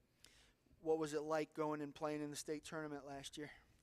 Playing in the state tournament last year, not knowing we were even going to have a chance of getting down there as such a new team together, it was a really like fun experience, and it was just like kind of like crazy to even like fathom that we were there because we were so new together. We had lost 3 seniors and we had no seniors on our team. We were just like really fresh, and it was so cool going down as such a new team. And now even building our team up even more, we can be even better this year, which it's just like I'm so excited to just get down there again. After the state tournament, knowing you guys were returning everybody, what was the talk? What were you guys talking about? We were just we're going to be so competitive this year, and it already like starting off, it's just first day of tryouts, all our scores are right there. It's just so cool having such a diverse team like together, like with just such similar scores. It's just I've never been a part of that. When I was a freshman, my scores were not close to the seniors, and now we have Macy and Bell shooting one stroke away from us. It's just so cool that we can all score and be right there. I'm really excited to go far. Just between you and me, nobody at home is listening. There's got to be some trash talk going on between teammates, right? Honestly, no. I love all of these girls, and it's so crazy. It just helps also so much being such a like close team. Like I would do anything for them, and they're just the best people ever. What are your goals for the year? What are you trying to accomplish? Definitely go down to states. Shoot consistently, low 80s is really my goal, and just be a better player, be a leader, be a captain for the girls, show them like how to do it once we leave because we're leaving. It's just be a good player out there. Outstanding. All right, Hillary, on to you. Hillary, I've got to say, if you're anything like your sister, you're going to be in really good shape. Your sister, I remember when she first started running cross country, she was new to it. By the time the race ended, she looked like she just never wanted to run again. And now she's running in college and doing great things. And just the transition she made from a new runner in high school to being this elite runner in college now, it's been phenomenal. So if you're anything like her, you're in good shape. But what's it been like kind of going from a new golfer to a state caliber golfer? Honestly, I think we're almost the same, my sister and I, because she started, kind of in the middle of her high school career, and I started as a sophomore. And it's just very exciting seeing how much I've accomplished, and I credit a lot of that to Golf Tech and my teammates and everything. But it's just so exciting, seeing that I'm shooting low so early on. And a lot of people, honestly, are kind of taken aback when I say that I started my sophomore year because they just don't expect me to be like a senior and a captain, and you started like 2 years ago. It's just very exciting to see how far I've come, and I'm really excited for this season. What has been the key to that? I mean, I know you mentioned Golf Tech and your teammates, but that anyone can go to Golf Tech. Anybody can have teammates, but there's something else. What led to your success? Like we've mentioned, definitely summer golf. I wasn't able to play as much last summer as I wanted to, but I played in a ton of tournaments this summer, and my teammates honestly just seeing how much everybody's improved just inspires me, and playing with girls from other schools that are better just makes the competition so much better, and it makes you want to do like a lot. It makes you want to improve more. One of the things consistently when I've talked to Coach Schold now for 9 years, so after every tournament, I can write the quotes myself. I don't even have to ask him anymore. But it's like, okay, so-and-so struggled on this hole, but she shook it off and she corrected things. And I think that's been the key to Independence Golf is you guys have that mental toughness where you don't let one bad hole turn into 8 more bad holes. How? I mean, how do you do that? Because I don't do that. I have a bad hole and I throw my club in the woods and then my game is done. But how do you guys overcome that one bad hole to get your game right? Honestly, I would say that I'm doing it a lot more this year than I did last year. Last year I would have probably let that hole affect me for 3 more, but this year I'm just focusing on, I always tell myself that it's over with and you can't change it and there's nothing that you can do about it. So just move on and, just manage the trouble, manage, how bad the last hole went, just manage the rest of your game. You got to take it one hole at a time, and so you just keep playing your game and just shake it off. I'll open this one up to anyone that wants to answer it. Independence golf. When people think about Independence girls sports, what's the first thing that comes to mind? Volleyball, right? Volleyball. Talking to Coach Schold, and he'll say the same thing. Is it's hard to get younger girls to play golf because everyone wants to play volleyball now. So as seniors, how are you guys helping to recruit younger kids to leave a legacy behind that other people want to follow? Our simulator, I think, is definitely going to help. He did tell me about the Thanks to simulator. the boosters. They are putting a simulator in the middle school, and I think that's really going to help inspire younger players and see how much cooler the game is. Before we were just, I mean, all of us helped recently. I mean, in the past years, they were just hitting into a net, and I mean, it's fun and it's good practice, but you don't really get to see where it's going and where the ball is going. You don't really get to see like what you're doing, but a simulator is just, cool, and it's technology. I think it'll inspire a lot of younger players to get into the game. I think I'm going to have to do a story on this simulator just so I can come play with it. That'd be fun. But all right, well, I appreciate it. Appreciate you guys coming out. Best of luck to you.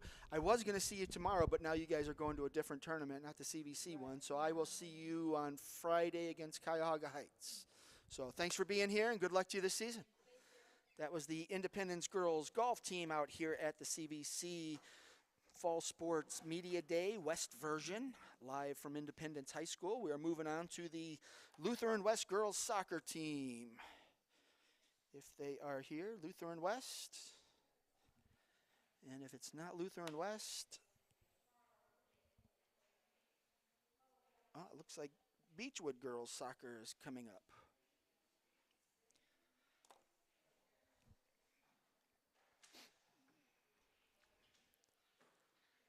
Come on in, Beechwood. Do we have enough chairs? I think you might need... Oh, yeah, we got enough. Okay. All right, so we've got the Beechwood Bison here, girls soccer team, new head coach. Coach, I'm going to let you start. Go ahead, introduce yourself, introduce the players you brought with you, and then give us your elevator pitch. What can we expect out of the Bison this year? Yeah, so my name is Marina Melton. As you mentioned before, this is my first year as the varsity head coach. So I'm super excited that I brought my varsity seniors with me today, very much deserving. So I have here Avery Lonzer with me. She is a two-time varsity player. We have Brianna Golovitsky. She is a four-time varsity player. We have Taylor Blackwell, who is 3 years on the varsity team. And then we have Maya Greller, who is a 3-year varsity player. What you can really expect moving forward with Beechwood Soccer is we're really a new team. We set the tone early in preseason in the summer league, going forward of positivity, working together, and being committed this whole entire season to just continue to build what we have foundationally and continue to grow as a team. I did some social media creeping, so I think you played college soccer? I did. I played at Notre Dame College right there in South Euclid, so I was a four-time on the team there. So I have to imagine as a first-year head coach, you're taking a lot of what you learned from your previous coaches and imparting that onto your players. What can we expect out of the Bison? Like, what are you trying to do offensively, defensively? What kind of style do you like to play?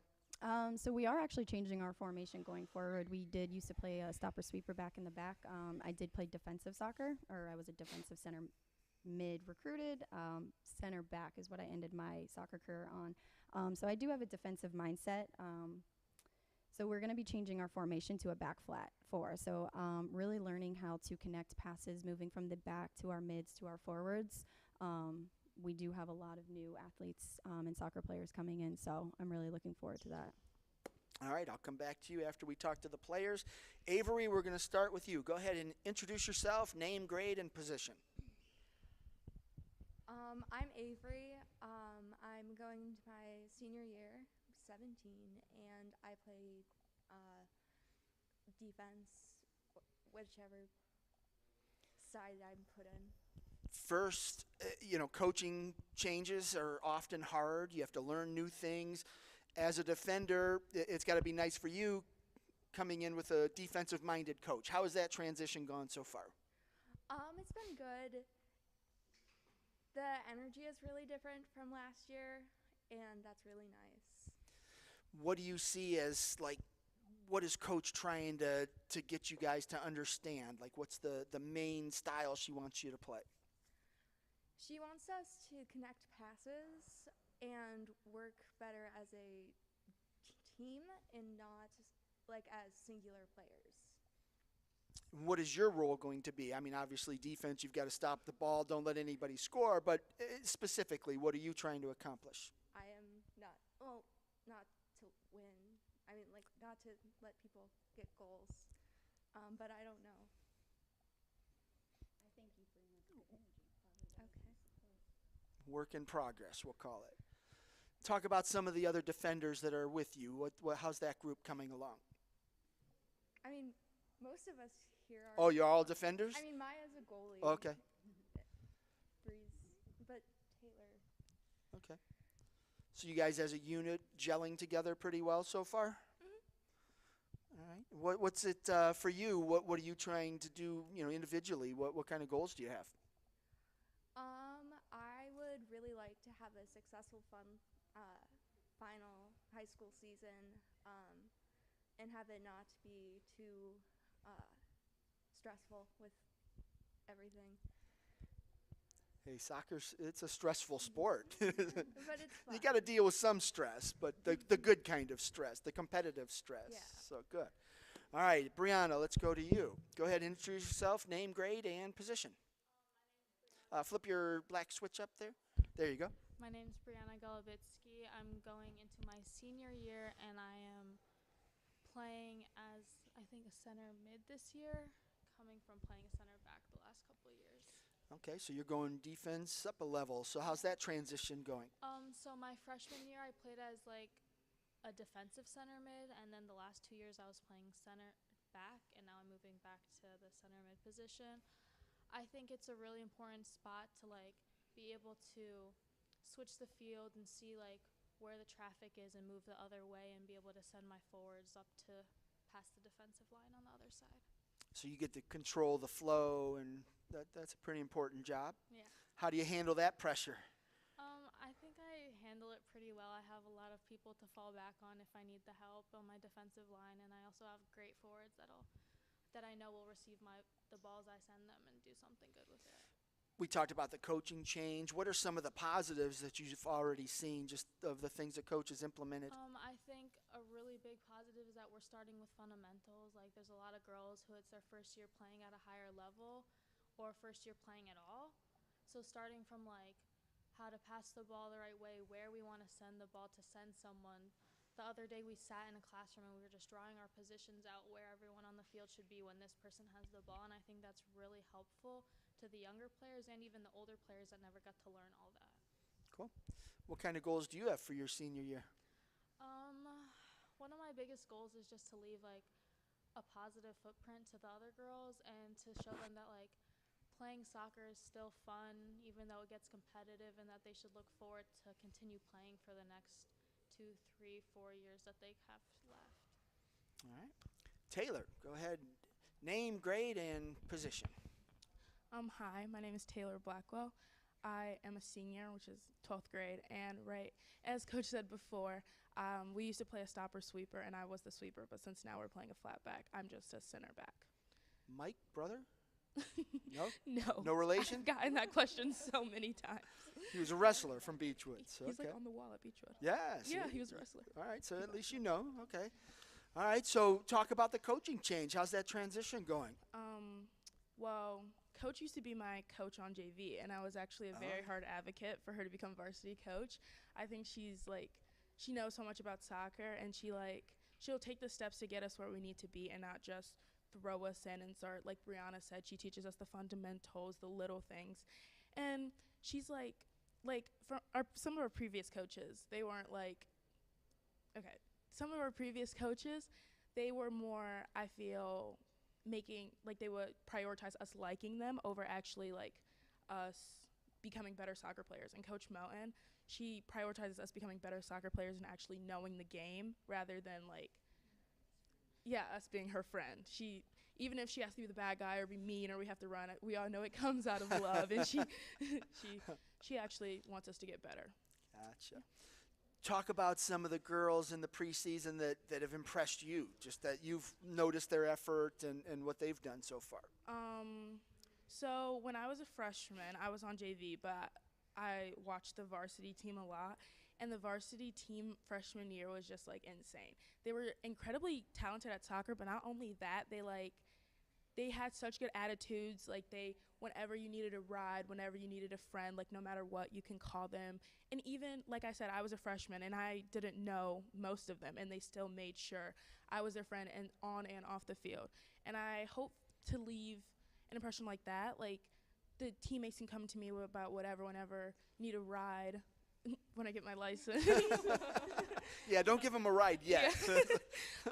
But, just hopefully because still, like I said, this was my freshman year, and I'm a senior now, and I still talk about them, and I still look up to them in that way. I think they were a perfect example, and I think it's been lacking a little bit ever since they left. So hopefully this year, as seniors, we want to bring it back up and show the leadership again. Good. Yeah. Time flies, doesn't it? Time does fly. It's insane. Absolutely. All right, let's go, Maya. On to you, and you're the goalkeeper, right?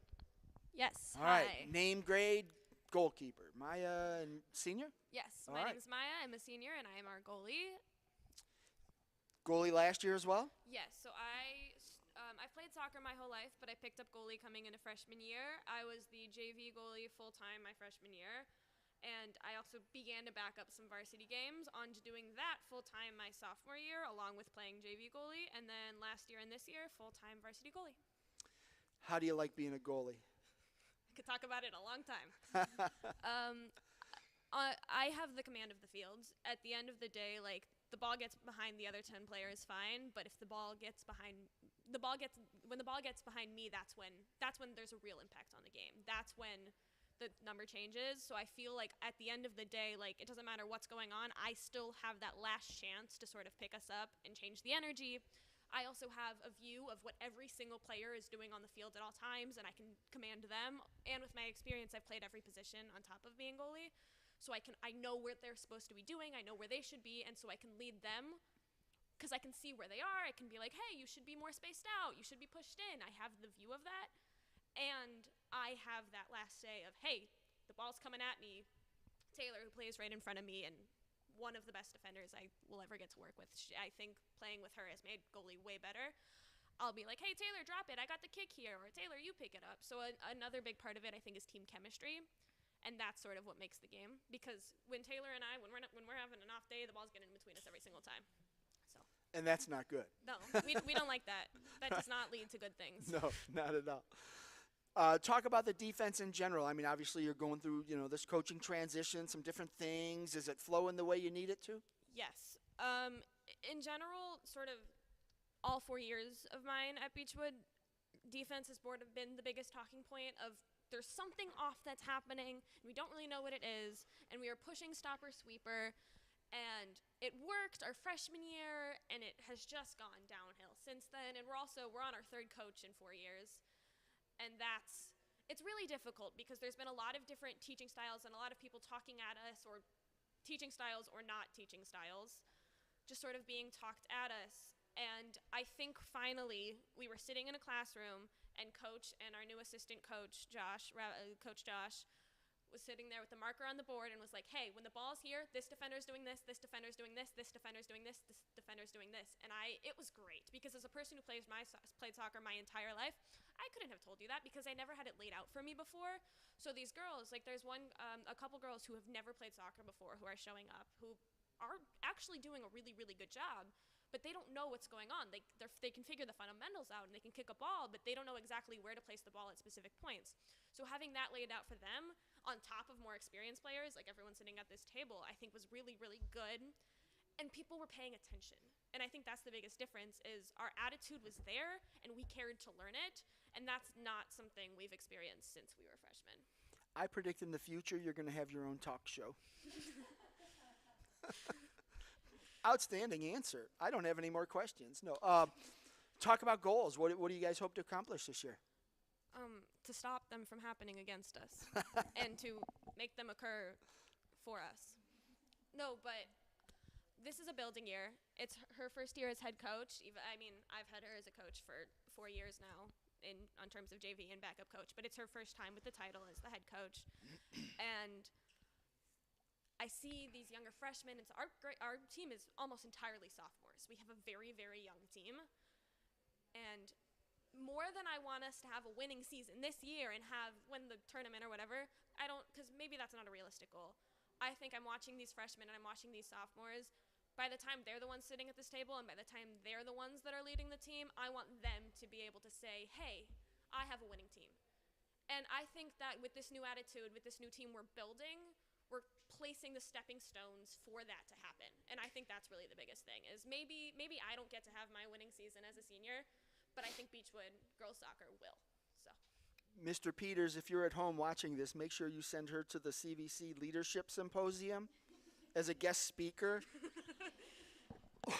Outstanding. All right, back to you, Coach. You got to like what your players are saying. I mean, I like what your players are saying, so I know you have to be impressed. But just hearing what they've said after a couple of weeks of practice, or, a week of practice, what do you think? Yeah, I mean, absolutely. Mike, flip your mic up. There you go. But not all the way on. Now it is. Yeah, no, absolutely. What they're saying and what they're speaking on is just from their 4 years of experience here. And I have been at Beechwood for the 3 previous seasons, first year on the varsity head coaching position. So I know the team, I know the school, I know how it works. And really the number one thing I told them coming into me being the head coach here was I want a team. And, that's picking each other up on days where things don't go our way and always remaining positive. The game is constant highs and lows and perseverance. And I really want them to set that tone and have that experience. So going forward after, their high school experience, they take this with them. It's not, the game is a beautiful thing. It teaches you so much. And I want them to take what they're learning here into the next stages of their life, whether they're continuing their college playing days or, into their career, into school. I mean, college it's kind of difficult, and, these things they can just continue to build and grow on. Our senior class is a strong leader group, as you can tell. They're outspoken, they're determined, and I'm really looking forward to the season with them. They mean a lot to me because it was my first year as a coach ever, and they were all freshmen. So I'm glad I get to go out with them as their head coach. That's great. That's great. And yes, they are outspoken in a very good way and outstanding. Just the things that you said. So great. You're leading those young players in the right way, and I wish you a lot of success this season. Absolutely. Good luck to you. Thanks for being here. Thank you. All right, that was the Beechwood Bison girls soccer team here at the 2022 CVC Fall Sports Media Day, live from Independence High School. Let's see, we were supposed to have the Lutheran West girls soccer team. I don't think they're here. Independence boys soccer. We'll bring them up now.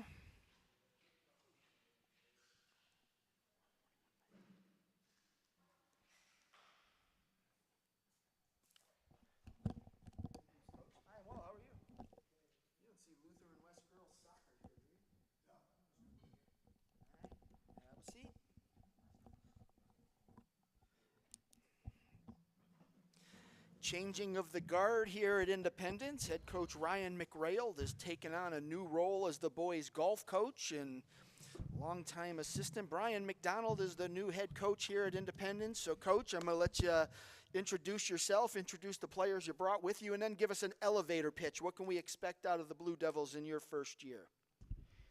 Thanks for having us here today, Steve. We have right here, this is Khalil McDonald. Similar name. That's my son. And Sam Eisman. Khalil's a junior. Sam's a senior. Obviously, a big changing of the guard with Coach McRail, stepping down, and so that obviously creates a lot of different, ripple effects.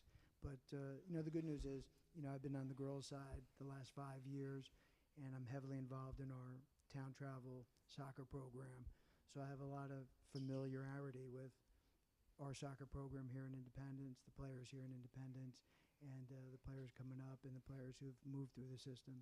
And then obviously, my older son Alec, who was with the program prior. So with all these different things, I've been around the boys soccer team for many years now, and we're looking for, a really exciting season.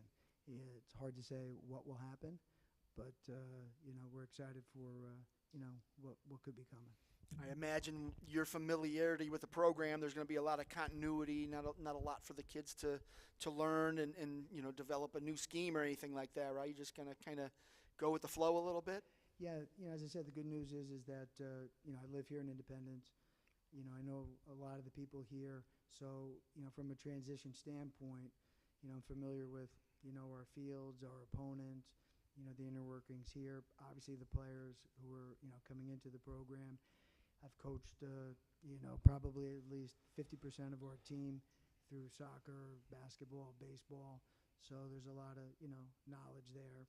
And, I would say, and just kind of looking at it that way. And then, and probably one of our big staples is, Coach Gino Minocchio. He's been the main conduit to the program through multiple coaches. I think Gino's going into, this will be his maybe 16th or 17th season. And so, for the players on the team prior to me coming here, that's a nice comforting thing. You have that stable factor who knows them at a different level, than obviously I do coming in on the boys' side. Right. All right, Khalil, we're going to start with you. Go ahead, grab your mic. Make sure that black switch is up. And you're a junior forward, midfielder. What position you playing this year? Midfield. Midfield, all right. I've seen you over the last couple of years, and you're not the biggest guy on the field, but you certainly make your mark one way or another. And it's fun to watch you because you aren't the biggest guy, but I think a lot of people are taken aback when they see this little guy running around making the plays that you do. It's kind of phenomenal the way you play, but what is it about it? Do you have a chip on your shoulder that you just go out and play the way you do?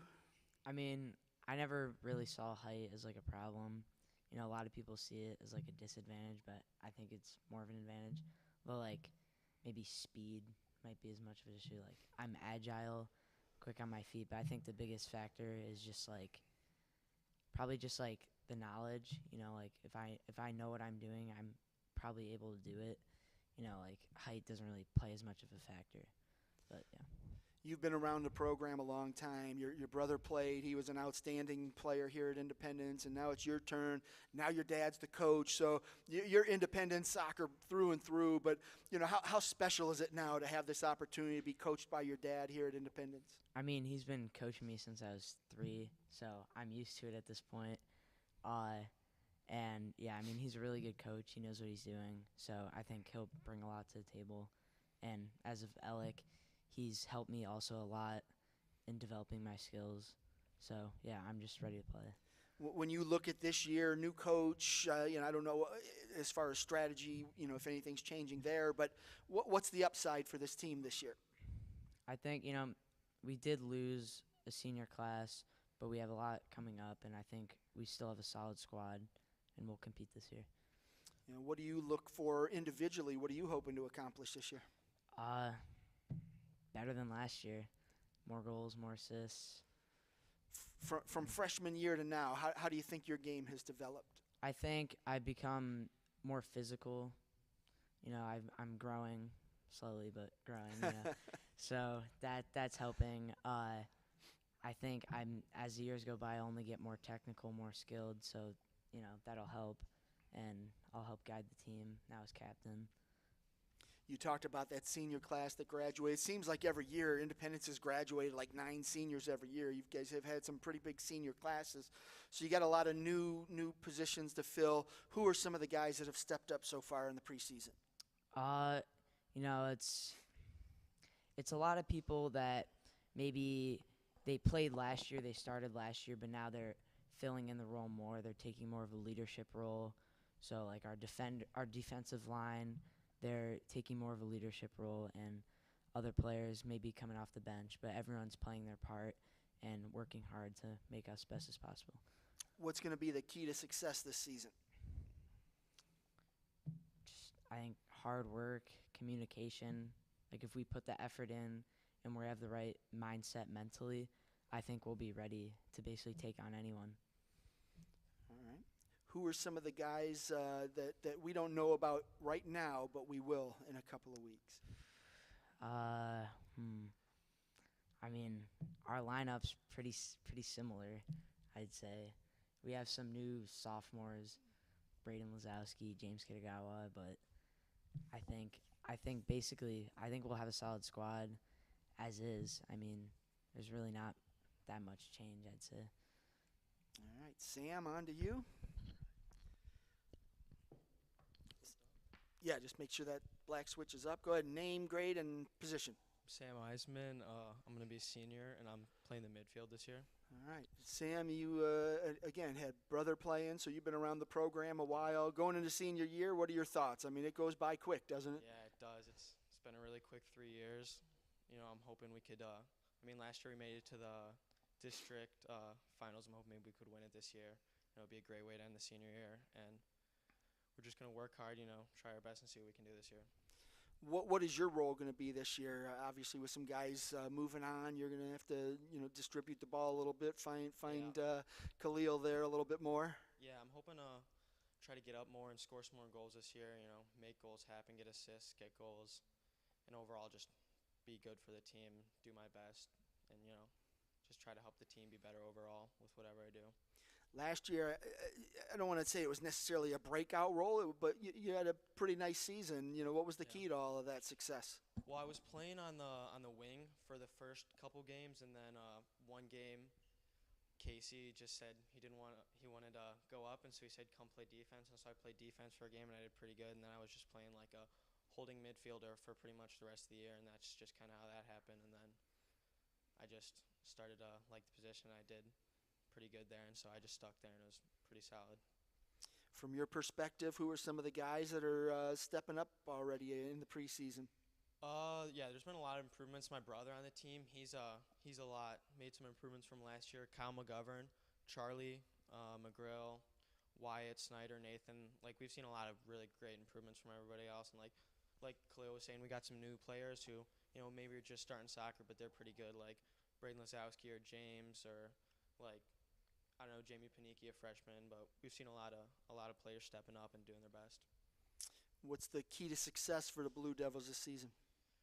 I think it's like what Khalil said, hard work, working hard. I think we have the talent to, win games and get it done. I think as long as we work hard and, play our best, do what it takes, I think we can do pretty well this season and be successful. What are your individual goals? Probably similar again. I just want to do better than last year, get more goals, more assists, try to maybe like get all state or something like that, all county or whatever, yeah, and just do good as a team, have a good season. All right. Coach, back to you. We talked a lot about the scoring, where that's going to come from and where that's going to originate. Let's talk defense. Where, what's the key there? Historically, the program has been very strong defensively. Year over year, every now and then you have, a little fallback. And so it's kind of been a hallmark of the program on the defensive side. And I expect that to continue this year. Obviously, we lost our goalie and Braden Flynn from last year, who graduated. So we have new goalies this year that we're looking at.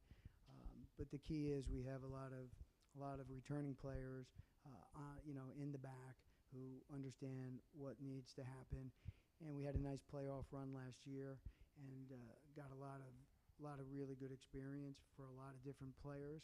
And I think that's that's a big positive coming into this season.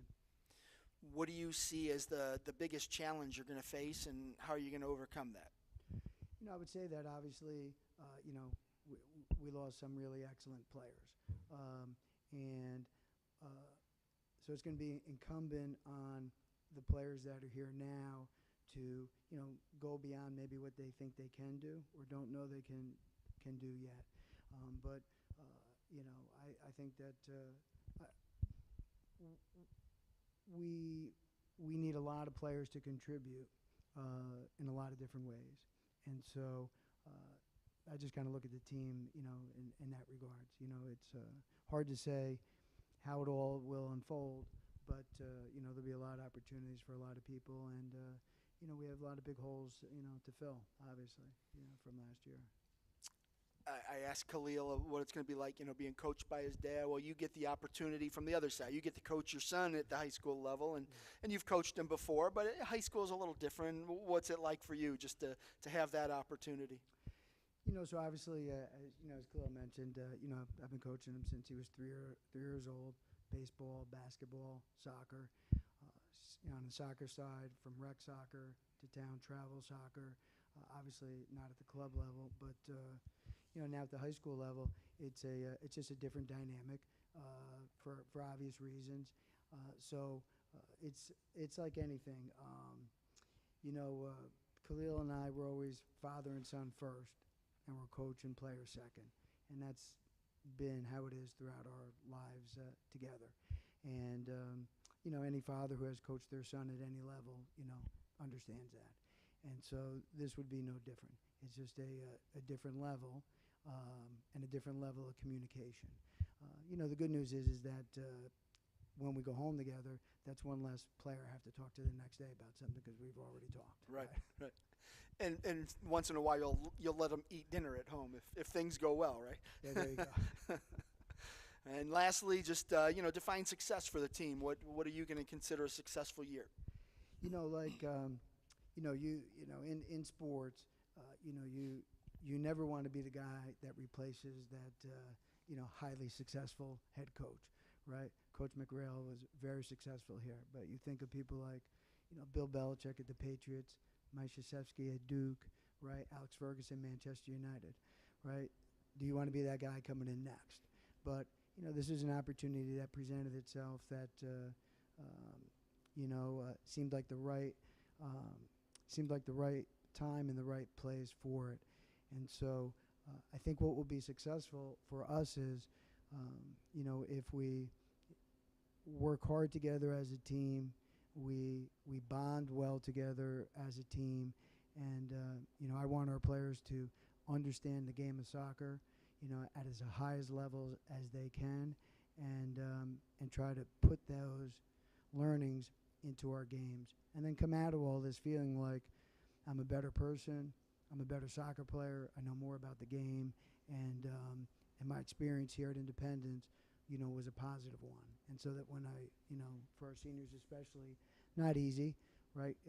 New coach last year, you want them to leave feeling that. And so that's kind of how I look at success, at this point as we sit here in, early August. Excellent. All right. Well, I wish you a lot of success in your first year here. Gentlemen, good luck to you this season. Appreciate you making the trip out, and best of luck to you this season. Thanks, David. That is the Independence Blue Devils boys soccer team here at CVC Fall Sports Media Day, live from Independence High School. We are cruising along here. Our next team is the Brooklyn Girls soccer team, coming up here right at about 5:30. I'm going to take a quick break. Once again, I would remind you that CVC TV is presented by Ohio Center for Oral, Facial, and Implant Surgery. You'll hear more about them throughout the broadcast. And we'll be back in just about 5 minutes.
Welcome back to the 2022 CVC Fall Sports Media Day West, live from Independence High School.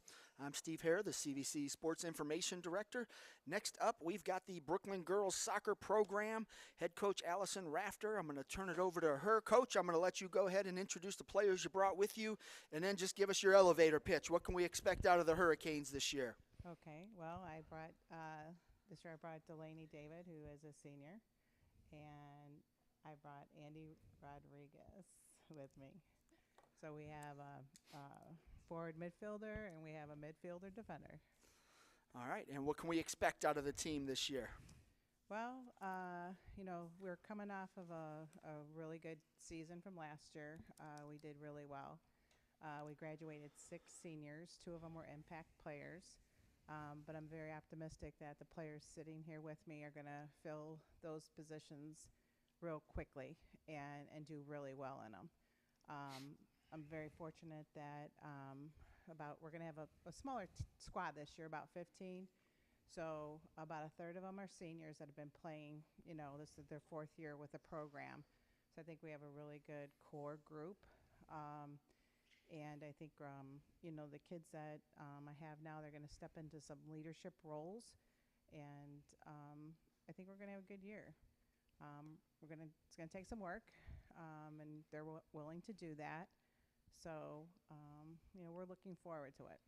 15 players, that means they're going to be well conditioned.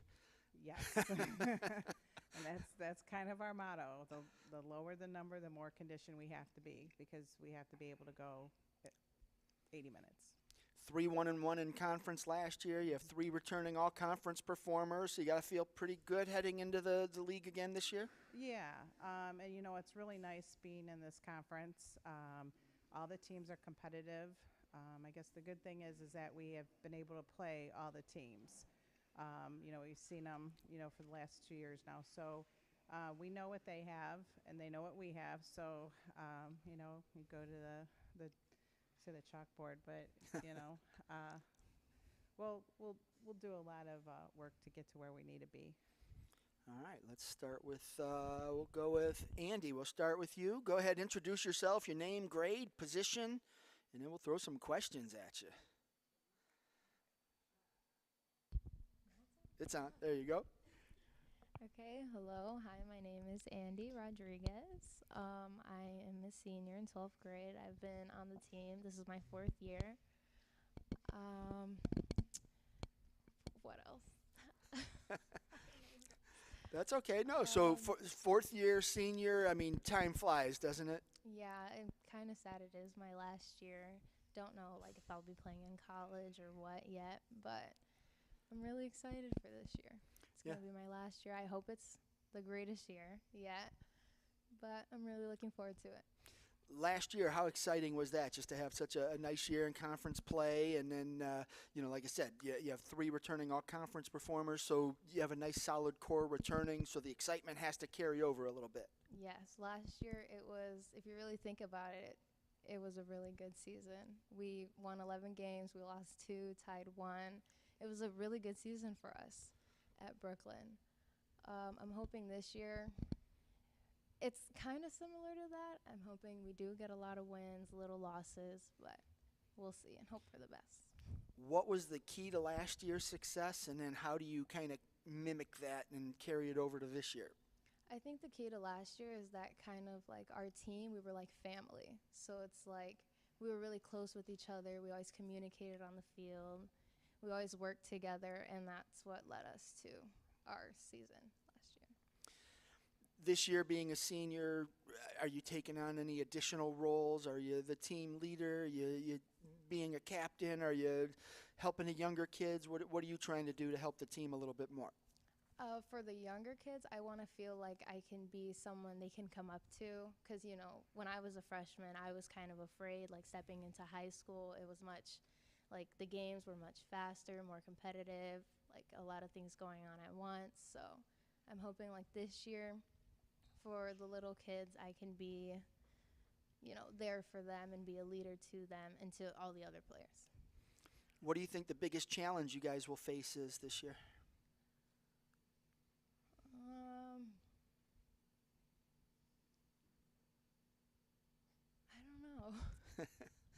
It's good if you don't face any tough challenges. That'd be great.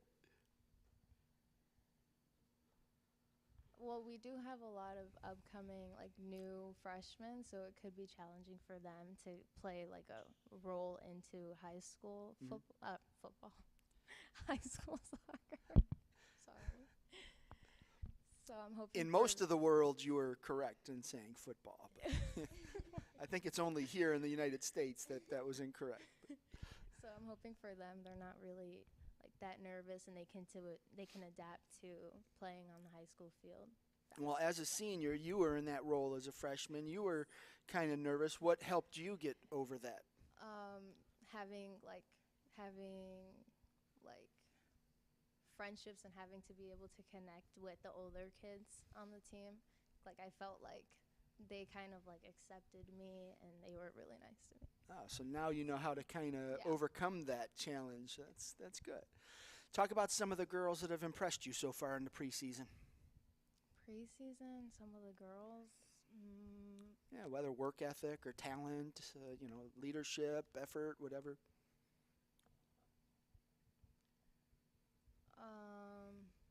Like a specific kind of. Anyone, or just anyone? Yeah, anyone that really has caught your eye that you said, oh, wow, she's really playing well so far.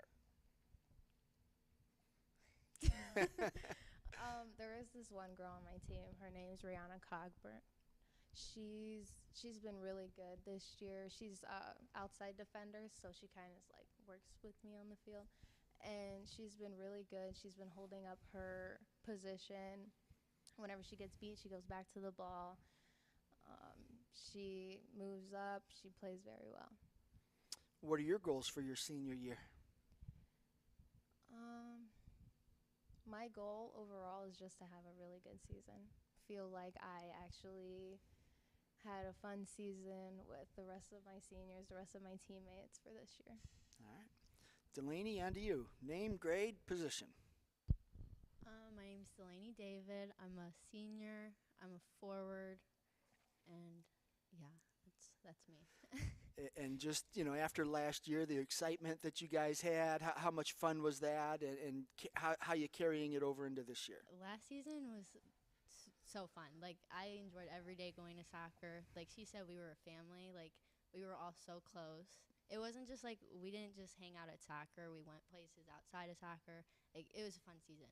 So I'm hoping the seniors, knowing how it was last year, we could transfer that to this year with, like, the newer people. And, yeah, so we have a good season this year. So Andy said last year the key was that family atmosphere. But from the technical side of it, what led to all the wins? I mean, obviously, the family atmosphere helped. You guys, bonded and gelled as a team. But there's a technical aspect. You guys had to score. You had to defend. Yeah. So how did you put all that together? Well, we were really good at communicating, but also it's like we always started from the back. Like, we built from the back, and then it wasn't just like it went from, like, the back all the way up. Like, we built up, if that makes sense.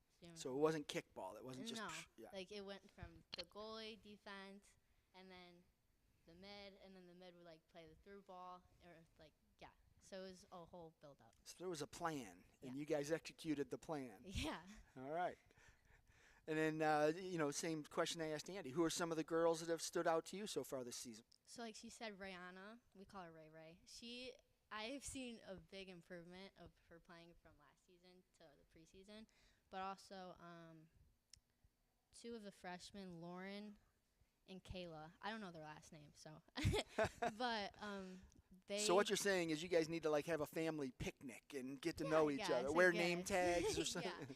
But Lauren and Kayla, they're two freshmen coming up, and they've impressed me. We just had an alumni game, but they like did stuff that like I feel like a lot of freshmen wouldn't do, like in their. I don't know how to word it, but they've impressed me. Playing beyond their years. Yes. Yeah, good. All right. What is your role this year? To be a leader, just like she said, to help out be a support to the freshmen or anyone on the team, even like other seniors if they need it. And I just want everyone to have a fun season, and I want to be like one of the reasons that it's a fun season. Like, yeah. So. Last year, Brooklyn may have surprised some teams. You guys went out and won 11 games. this year people aren't going to say, oh, it's Brooklyn, we don't have to worry. Now they're going to say, oh, it's Brooklyn. Now you have to be a little bit more ready. How are you guys going to handle that extra pressure? I don't know. Like, we're going to have to obviously talk through it and, like, our game plan and figure out how, because, like, Coach Rafter said, she said all the teams, like, know who's coming back and who can do what. So, like, we're going to have to figure out what other people can do to help out the, I don't know how to word it, but yeah. Like, we just need a plan to figure it out. And what are your goals for yourself? Well, one, to have a good season. It's a fun season. Two, I'm tied with the overall goals as 4 years, so, like, I just want to beat that. So you just need one? Yeah. But yeah, that's my goals. I just want to have a good season, a fun one. That's impressive. You're tied for the 4-year goal scored career? Like 4 years. And you did it in 3. Yeah. And then last year I beat the record for most goals in a season with 34. Awesome. Congrats. Well, that's great. Well, there you go, everybody. You want to beat Brooklyn, you have to stop Delaney David. All right, Coach, back to you. We talked to a couple of the players they mentioned. Who are some of the other kids that people are going to learn their names this fall? Well, our goalkeeper, she's been with us now for 4 years, Jillian Tresca. She has really stepped up her game. She's worked hard during the off season, training with her club, and I think she surprises some of the teams that we play because she has really developed into a good goalkeeper. We have a senior, Melissa Ray, Todorvich, and Katrina Gasper. They round out the 5 that have been on the program. And, I'm lucky. The kids are hard workers, and I really appreciate it. And I tell them that every day because when you only have 15 players and you come to practice every day, you can't run 11v11. A lot of times it's 7v7, and the goalkeeper's training with our goalkeeper coach. So, I'm optimistic on the type of season that we're going to have. There's going to be definitely some challenges. Some of the other teams have a lot of depth in their program. Some people, from what I understand, there's a couple teams that have JV or kind of modified JV. Wouldn't that be nice? It would. But again, I'll take my players over anybody anytime because I know that they love the game, and that's everybody shows up to practice. They love the game, and I'm fortunate that way. So like I said, I'm optimistic what our season's going to look like, and I think as long as the girls, everything they say that they're going to do, step up as leaders, then I see we're going to have a good season.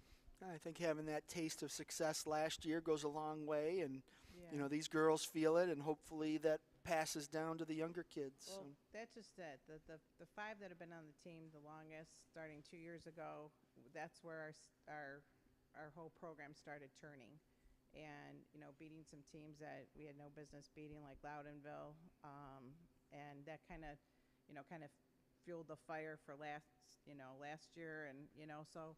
I'm hoping there's going to be definitely some adjustments. Some people are like Andy. She's in a new position. She's our sweeper, and she's been doing a great job. And like you said, we've seen improvement from the players that have been on the team last year to this year, as well as the freshmen coming in. They did some things yesterday that I think surprised all of us. So, you lose a couple, you gain some, and I think we're going to have a good year. Outstanding. Well, I wish you a lot of success, build off of last year, and best wishes to you. I appreciate you coming out. That is the Brooklyn Hurricanes girls soccer team here at the 2022 CVC Fall Sports Media Day, live from Independence High School. So thank you all for coming. Thank you. Next up, I can't remember, but we have the Lutheran West volleyball team. Almost back on schedule from my unscheduled break earlier. I apologize for that, but we are close to on schedule now. So Lutheran West volleyball coming up to the hot seat next. Coach Laura T. I want to say it's Thrasavulu, if I remember correctly. Did I get it right? Oh, Thrasavulu? Close enough? All right, I got the close enough, so we'll take it. Lutheran West, they were 7-3 in conference play last year, return a couple of all-conference performers. So, Coach, I'll turn it over to you first. I'm going to let you go ahead and introduce the players you brought with you, and then just kind of give us your elevator pitch. What can we expect out of the Longhorns this year? Flip your mic on there. There's a little black switch. Flip that up. There you go. All right, I brought Morgan Morley with me. She is a junior this year. And Sophia Simon, and she is also a junior this year. Okay. We're really excited for this season. We have 3 all-conference players coming back on our roster. We did lose a bunch of seniors last year, but we've got 3 seniors that are stepping up to the plate this year, and then we've got our young group that's coming up, and I think we're gonna be fighting for some top spots in the conference this year. And in the conference, it's tough. Everyone's good. Obviously, there's Independence, and then Cuyahoga Heights is kind of back on the upswing. So, real tough conference to play in, and that makes you elevate your game a little bit. How much does that help your squad, just knowing that, hey, we don't have a night off? You got to come every night and bring it and be ready to go every time. Well, I will say we work very hard every single practice, day in and day out. So we are prepared for pretty much anything anybody's going to throw at us. And we work hard in practice to make sure that the games are easy. That's kind of my philosophy, and I think they would vouch for that, saying that we work hard in practice. What is your MO? What do you try to accomplish out there? What's your strategy? How do you try to control the game? From a coaching standpoint, or from like from a coaching standpoint? Yeah. What do you try to get your kids to do just to take the other team out of system and control the game? I work a lot with them on relying on each other. Like knowing that they need to slow down the game when it's necessary, coming together in the middle, because I can't always call a timeout or I can't always coach them. So kind of in practices a lot, we say, why are we doing this? Why did we have trouble with this? Because that helps them kind of realize where they're at and how they can change that without me constantly being in their ear. So kind of holding them responsible and letting them know what they can do to change things makes them a little more confident in the court as well, I think. All right, and I'll come back to you after we talk to the players, but let's go ahead. I believe Morgan's in the middle. All right, Morgan, go ahead, grab that microphone, introduce yourself, name, grade, and position. Okay, so my name is Morgan Morley. I'm a junior, and I am playing on varsity as a libero. All right, I believe you were all conference last year? Yes. What was the key to success last year for you? Last year was really just like standing up and like taking that position over, because I followed a senior who was fairly good. She goes to play college now, and so just like overcoming that fear of like following a senior and just really stepping up to the plate to help the team. So being a sophomore last year, kind of maybe a little bit nervous being on the varsity. Now you're the grizzled veteran as a junior. How different has preseason been? Have you been more confident? Have you approached it differently? Yes, way more confident. Coach T at tryouts even told me that she thinks my mentality has grown, and she thinks that I've just like really stepped up into that leader position just from sophomore year to junior year. So I'm really like hoping to continue that throughout the season. What are Coach's expectations for you on the court? What does she look for you to do each game? A lot of talking. Coach T is always looking at me and saying, Morgan, talk more, make sure you're calling your hitters, tell them how many blocks they have, and just always communicating with my team. Looking at your team, what are the strengths? This year, I feel like we do have some consistent hitters, so I feel like that's very strong. And I feel like we're all around a really strong team this year, because even though we did lose some seniors, we are still like all like together and like really unified. So I feel like that's a really strong spot we have. Talk about some of the girls that have impressed you already so far in the preseason.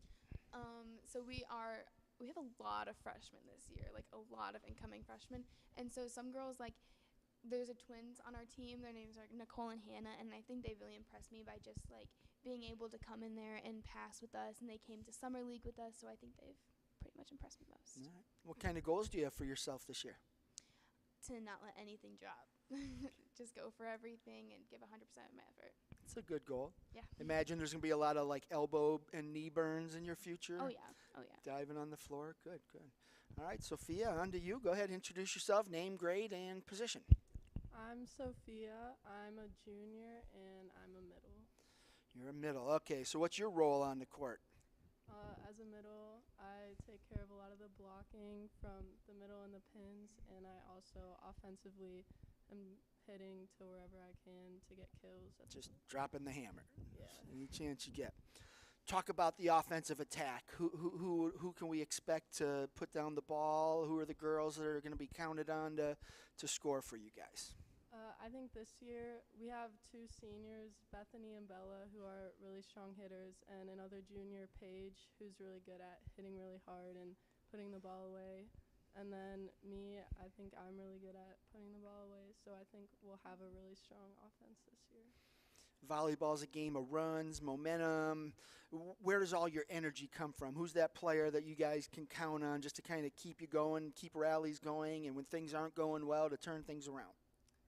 I think a lot of the seniors have been carrying some of the energy. I think Morgan as well has been being a really good leader this season, and I think everyone on the team is just able to step up and bring energy on the court. Morgan said you have a lot of freshmen. How do you get those freshmen in and up to speed quickly, because they don't have a whole lot of time to develop if they're on varsity? I think we've all been working very hard this summer with long practices and conditioning, and all the freshmen have been getting up to speed with all the hard work that they've been doing. What are some of the biggest challenges you guys are going to face this year? I think maybe playing against some of the bigger teams and games that are going to be longer, just keeping energy the whole game, but we're doing lots of hard work and conditioning to prepare for those challenges and be ready. You guys are Division II, right? You're still up Division II? I don't think you dropped to D3, right? So you're D2? So you play like Beaumont or Beaumont's 1, right? So, okay, all right. So when you look at team goals, have you guys discussed those? What are you hoping to accomplish? I think one of our main goals is just to always work hard, even if we don't win, just giving 100% effort all of the time, and just showing that we will put all of our hard work in, especially like in practice. How we play in practice is going to show on the court, so we're always working hard in practice to give that effort. Who is a player that nobody knows about right now, but in a few weeks everyone's going to know? Someone that's going to surprise everybody. I think like Morgan said, the twins, they're incoming freshmen, but they have really good talent, and I think they'll do a lot defensively. And what are your individual goals? For me, my goal is to constantly get better and constantly be working as hard as I can to just improve as much as I can. All right. Coach, back to you. Talked a little bit about the attack, talked a little bit about defense. Fill in the blanks a little bit. Who are some of the kids that are really going to play some crucial roles for you? We do have had an opening this year as a setter, and we brought our junior up from JV, and then we've kind of took somebody else out of their defensive role, and they've really surprised me, and I'm excited to see what she's going to be able to do for us setting this year.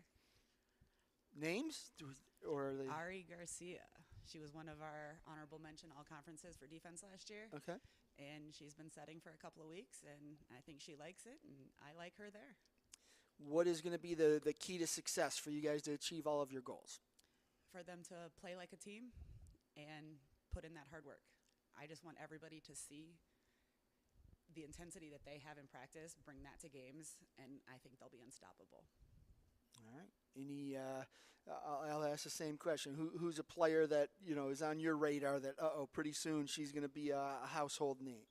I think that's going to be Ari. I think she's going to come out and surprise some people. Ari's the one. Okay. Yep. All right, sounds good. Well, that is the Lutheran West Longhorns volleyball team here. Appreciate you all making the trip, and best of luck to you this season. Thank you much. Once again, that was Lutheran West here at the CVC Fall Sports Media Day West version out here live at Independence High School. Moving on, we have the Lutheran West boys soccer team. Here they come.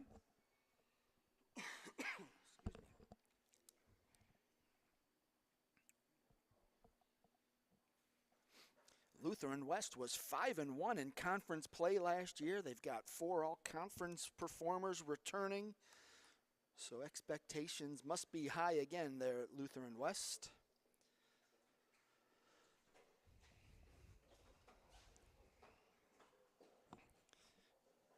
All right, this is the Lutheran West Longhorns boys soccer team. Coach, I'm going to go ahead and let you introduce yourself and the guys you brought with you, and then just give us your elevator pitch. What can we expect out of the Longhorns this year?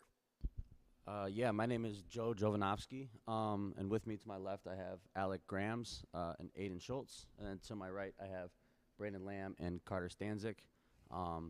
These first 3 guys are going to be seniors this year, and Carter will be a junior. Out of the Longhorns this year, I expect, a really hard-working team. We have some goals set to win the conference and compete for a district championship. So those are some goals that we have set, as a team. So You had a solid year last year. You got a bunch of all-conference guys coming back. So expectations have to be high. How do you temper that, though, and just let them know that, hey, that's last year. This year it's a whole new season, new era. Yeah, and I think the big thing is we have a whole new coaching staff in. Like, this is my first year with the guys, so I think that as long as we know that every day was a day to get better and we take it one game at a time, one day at a time, then we're going to have a really good year. So, what have you changed coming in? I mean, have you changed the whole philosophy or just minor changes? I mean, I wasn't on staff last year, so I'm not sure entirely as to what I changed as far as philosophy goes, but, with me, it's just every day we want to compete. Every day at training we want to compete. Every single time we step on the field, every single person is competing against each other. And I think that that's one thing that, I kind of saw that we were lacking at first. And as well as, like, the commitment, obviously, like, these guys here were committed, and the seniors and upperclassmen, but it's about just having that overall culture that, as soon as June 1st hits and we can start conditioning and we're in the weight room, that everybody's there every single time. So. Outstanding. I'll come back to you after we talk to the guys. We'll start all the way at the end. I believe that's Alec. Go ahead and introduce yourself, name, grade, and what position you play. There's a little black switch there. Flip that up. There you go. I'm Alec Grams. I'm a senior at Lutheran West. I play as center back for the Lutheran West Longhorns. All right. Last year had to be pretty exciting. I think 7-1 in conference. Big year for you guys, and now there's a big target on your back. How ready are you guys to go out and be the big dog in conference play? Oh, we're ready. We're out here every day. We're trying to make our best efforts to play as a team together and be able to take on any challenges that we have facing us this season. What's going to be the key to match last year's success? Hard work, determination. We got to be in that winning mindset that, no matter how hard we try, we just got to win no matter what at the end of the day. Talk about some of the changes Coach has implemented. I feel like we're playing a lot better as a team. Our passings we're passing the ball a lot more. And, I'm really excited to see how we move the ball through the field and be able to win our games. And then just from an individual perspective, what are you hoping to accomplish as a senior? I hope we win conference my senior year, go undefeated at home maybe. That would be really nice. So. Outstanding. All right, let's pass that along. Aiden, go ahead, name, grade, and position. I'm Aiden Schultz. I'm a senior, and I play right forward. So offensive guy. Yeah. All right. Talk about that offense. How under a new coach, Yeah. How's that thing going to flow? How you guys going to create some scoring opportunities? Our offense is looking really good this year. I mean, with the new coach and stuff, we look really good. And so far what I've seen, I think we're going to do a lot of damage, probably score a lot of goals. And that's it. What was the key last year that led to so much success? Honestly, I'd just say playing as a team, communicating a lot, playing out of the back. Stuff like that, just being team. And then have you guys been able to kind of take what you did last year and keep it going and build off of that? Yeah, we have so far, but it's been different.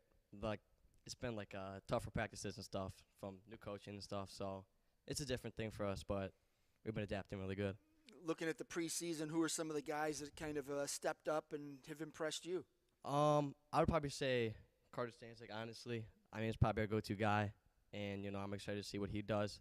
Probably also Carter Bonacci. He's really good. And probably Christian Ramos. He's been improving a lot. He's been working hard. So I'm excited to see what he can do.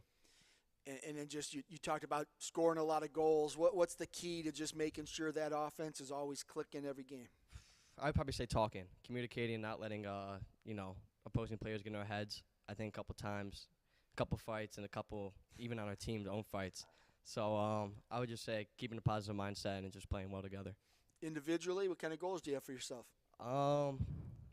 Probably being, I don't know, named to something, honestly, anything. Because, last year, not playing half of the year, it sucked. So this year I'm just excited to get out there and play. So we can name you to, like, the All-Tuesday team. Yeah, something, anything, honestly. You're on. Yeah. All right, sounds good. Let's pass that down. Carter, I believe, right? Oh, you're Braden. Okay, so Braden, go ahead. Name and grade and position. I'm Braden Lamb. I'm a senior, and I play in the center mid. Center mid. Talk about last year and just having that success, and then now you have to turn the page and build off of that. Yeah, last year it was a successful season, but it was also a rough season on the team. And this year, I would say we're already looking better, and I'm feeling a lot more confident this year than I did last year. You guys seem you're laughing a lot together. It seems like you have a pretty good rapport. Is that the case? Yeah, we really pulled it together this year, and we're playing more like a team, and it's a lot of fun this year. What led to that? Team building stuff, or just addition by subtraction? I don't know, a little bit of both. Just team being together, and I think I got handed to Coach Joe too. He helped everyone actually start showing up to stuff and helping us hold each other accountable, which led everyone to be there and actually build a relationship with each other. Yeah, that's important. Accountability. I like it. Good. What is the key to this team just being successful? I mean, you talked about it a little bit, being accountable, but it's more than that. On the field, the guy's got to be able to go out and do his job and talk and communicate and do those things. What's it going to take from each guy? I think it's going to keep all of us staying focused 90 minutes and all of us keeping our heads up. We have a past of putting our heads down and fighting with teammates. We got to just move on when we make a mistake and just stay locked in the whole game and just play soccer, have fun. Early in the preseason here, who are some of the kids that have stepped up and impressed you? 3 guys sitting right here with me. I would say they all have been great. Carter's coming off an injury. I'm really excited to have him back. He's looking good. These 2 guys have been at pretty much everything, pushing all of the younger classmen, and they've really been doing a great job. Outstanding. Let's pass that on to Carter then. Carter, you're coming off an injury?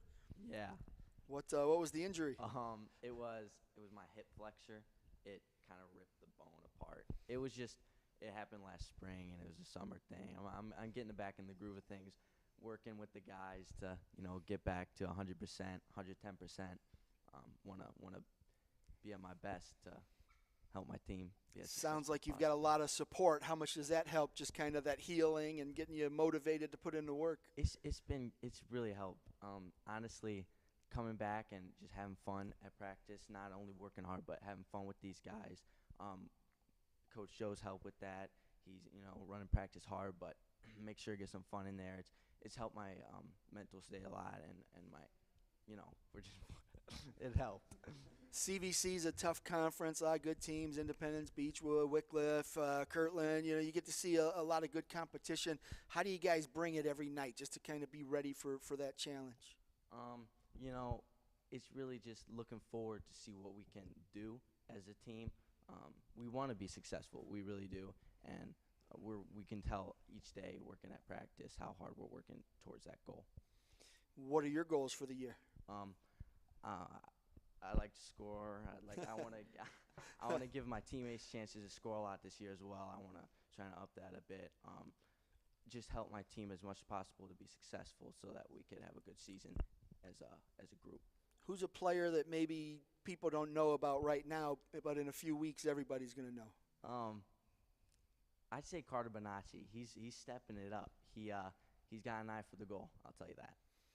All right. Sounds good. Coach, back to you. Let's fill in some gaps. Who are we missing? You got a team of 11 starters. Where you've got your forwards, midfield, defense. Who are the guys you're going to be counting on? Yeah, Mo Abasa in the back. He's very versatile. He can play anywhere in the back line. He can play in the midfield. He can play up top. He's very fit. Colin McRae is pretty good too. He could play outside back, center back. Nate Zabo's in. He'll be in the back line as well. Jacob Bacho, he's a very good player. He's smart. He's kind of like a key player in the center mid for us. He allows us to kind of play the way that we play, to give Braden that freedom to kind of roam and do what he wants. Honestly, I'm excited for our goalkeepers. I think we have two really good goalkeepers. Alex is a senior. He was the starter last year, and then we have Evan King, who was injured last year, and he is a very good goalkeeper. I think that he's kind of flying under the radar. So I'm expecting him to have a big year. And then obviously they mentioned Carter Bonacci. I think Carter, Christian Ramos, those two guys as juniors are really going to have a breakthrough season. So everybody wants to win a state title, conference title, district title. Yeah. Sometimes that doesn't happen, but you can still have success. How are you going to define success for your team this year? I think that we get caught up in the word success, and I think that it's based on wins and losses. And for me, it's these seniors, like these three guys here, leaving a legacy behind. Like, how do you guys want to be remembered? And I keep telling them that at training. Obviously we have big games on our schedule in conference and out of conference. We play teams like Ontario, Menor, St. Vincent, St. Mary's. So we're going to be tested with some of the best teams in the state. But I think that when it comes down to it, you can't look at a record. I think it depends upon, the next year, the year after that. How many kids are coming to the program? How many kids are coming to West to come play soccer and be a part of the tradition that they have at this program? So you watered your schedule down a little bit, huh? Yeah, just a little bit. Gosh. I always see coaches are like, yeah, we added this team that's taking it easy, huh? You definitely will be tested. Yeah, but, absolutely. That's what you want to do. They're all scrimmages until the postseason, so you Right. might as well play some good ones. Yeah, But, 100%. Outstanding. Well, I appreciate you all making the trip out here. Wish you the best of luck this season. Thank you, guys. Yep, thank you. All right, that is the Lutheran West Longhorns boys soccer team.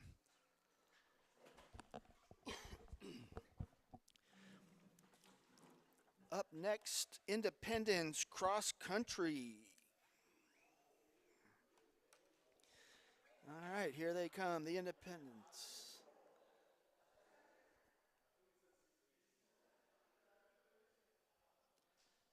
Yes, all right, we are correct. It is the Independence Girls Cross Country team. Head coach Connie Aguilano and Alana Nowak. I got corrected earlier because I called you Elena Nowak. I got corrected by Coach Les, so you can thank him. I said you'd punch me in the face later. So, all right, Coach, welcome. I'm going to let you start out. You can introduce yourself, and you can introduce Alana now that I already have. But go ahead and just kind of give us a little elevator pitch. What can we expect out of the Blue Devils here in the fall?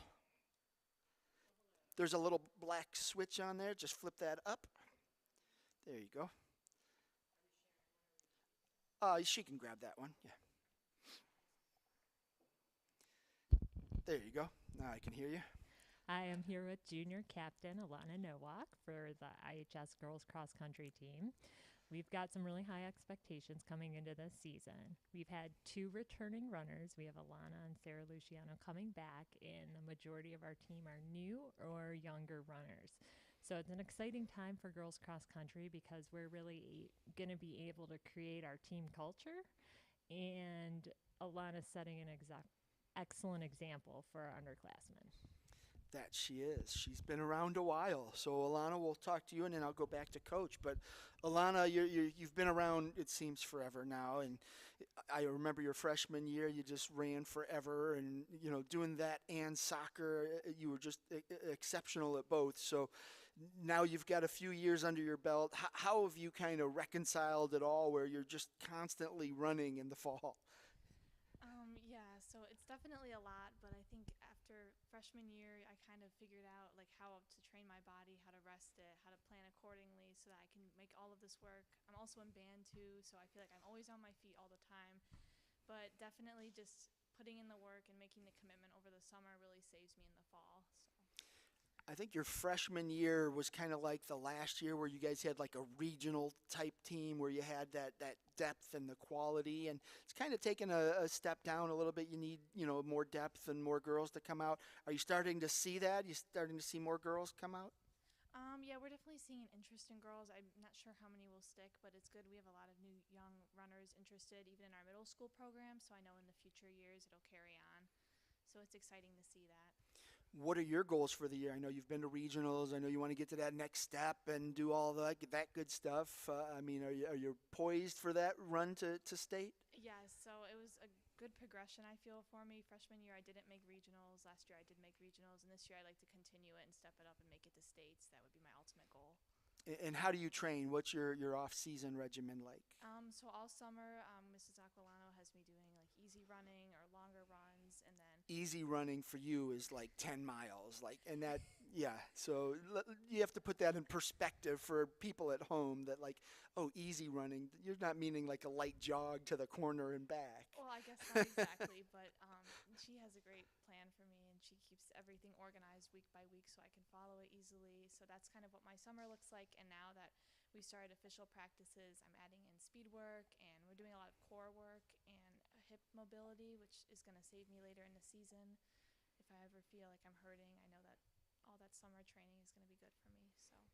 Now, you've been playing soccer and running cross country for 3 years. So does it help? I mean, do you think it helps? Or, you have to tell me from your perspective, is it a good thing that you do both? I think it is. I think mentally, each sport makes me stronger for the other one, because I know after running cross country, I know I have the endurance to get through a full game and to push through. But then I also have that aggressive factor from soccer to bring over to cross country. So they both do complement each other. Yeah, and I don't think it's a bad thing, because there are so many Independence kids like the Pullmans that played soccer and went to state and won state titles, and so it can be a good thing, but sometimes it's a lot. And like you said, you're in band too. And who are some of the other girls that are on the team that you've been running with now that you see some promise out of them? Kayla Hujarski, she's also playing soccer this year too. She's a freshman and she's running with me, so that's exciting to have someone else that's in my shoes too. Gianna Carlucci, she's going to be a freshman as well. They were both on middle school cross country, so they have some experience. And then we're going to bring in some new runners, Ellie Poulter and Christine DeSalvo. So it's going to be exciting to see what we can produce this year. And now, you being the grizzled veteran of the squad, you've got to kind of show them the ropes. How are you handling that? Right. So, I'm trying my best. I'm new at this too, kind of as a leadership role, but it's just making sure that everybody's following the route, not pushing themselves too hard or going too light. It's kind of finding a fine balance and getting to know the girls, because I don't know them too well right now, but it's just making sure they know the basics and what has to be done. All right. Coach, back to you. You're taking over a program that has had a lot of success in the past. It's had a couple of down years, and I'm sure you want to get it back to its rightful place. And what's your plan? Well, Lana's a fierce competitor. That and she is. She brings that energy and competitive spirit to our practices every day. So as the leader for the team, she's really setting a great example with our new and younger runners, and we're doing a lot of team bonding activities to get people on board and buying into our program. So Alana's really stepped up to the leadership role, not only athletically, but also in terms of creating a nice climate for our team too. So our plan this year is to rebuild. We've got a lot of young talent this year. We've got a lot of new runners, so we're looking forward to a really exciting and energetic season. How do you a lot of coaches have different plans on how they approach a season. Some push it hard all season long, and they don't believe in tapering before the postseason. What's your approach? Well, it's to cater our workouts to what they need. We've got a lot of multi-sport athletes on our team. So, again, meeting them where they're at and making sure the workouts meet their needs in terms of keeping them rested for not only cross-country, but their other activities too. Excellent. And then do you have a long-term plan as far as getting middle school kids involved, elementary kids, anything like that? Alana and I have done a lot of talking about our vision for the team for this year and especially next year during her senior year. And I think we are on the same page with what we want to do and the climate and type of team that we would like to have. So we are working on creating that positive culture. And again, Alana is setting an excellent example all around for them. Yeah, she is a good one to build around. So, like I said, she's been around. She's definitely a competitor. I remember her freshman year. She was a beast. So it's good to see. And same on the soccer field too. So she's definitely a good one. But any goals for you as far as the team? I mean, what are you hoping for the kids to accomplish? I mean, obviously with Alana, you want her to get to state. But some of your newer runners, what do you hope for them to accomplish? Absolutely. I would like to see them continue to progress all season and improve their times and enjoy their experience out on cross country. Outstanding. Well, I appreciate you guys making the trip here. Alana, I'll see you over and over again because you're everywhere. So thanks for being here. And that's the Independence Girls Cross Country Team here at CVC Fall Sports Media Day. Thank you. All right, and up next we have the Hawken boys soccer team.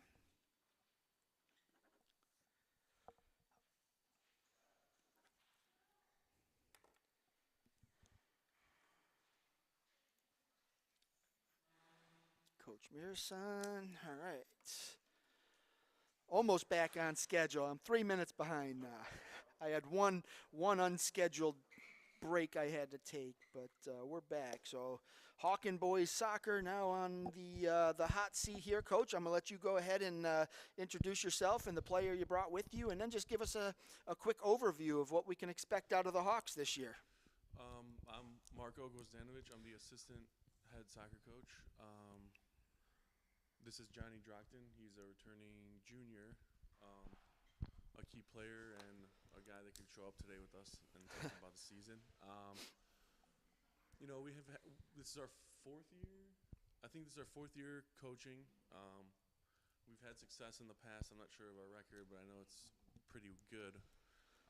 We won the conference last year and made it not too deep in the playoffs, but we won a few games in the playoffs, and I think we'd like to show the same amount of success and continue that success.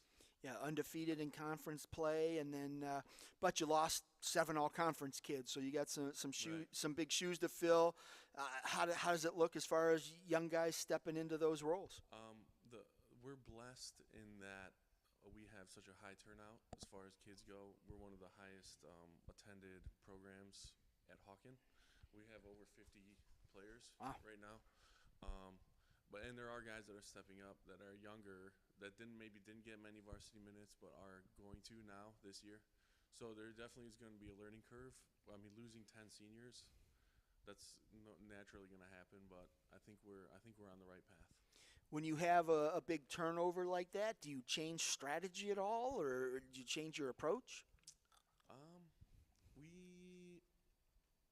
Have had the same approach.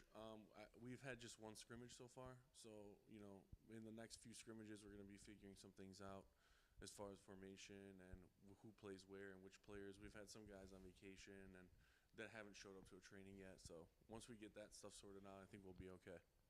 All right, let's go over there to Johnny. Make sure your mic's on there, Johnny. Just flip that switch up. Johnny, go ahead and introduce yourself. Name, grade, and position.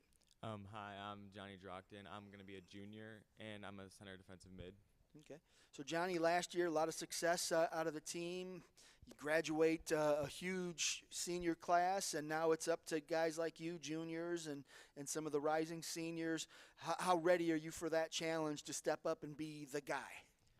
I feel like with losing so many seniors and so many big assets like Nick Bollinger and our keeper, I feel like me personally, I've tried to take more of a leadership role this year with the preseason, and I feel like we've had players like our 2 goalies that are coming up. We've had a couple of our senior captains have really took a big step forward in leading the team, and I feel like we're just trying to push everyone, especially the young guys, to build the future of the program. Like he said, we have a big turnout this year. We have 18 freshmen, so we're trying to just mold the team and create a better future for the program, but while winning this year.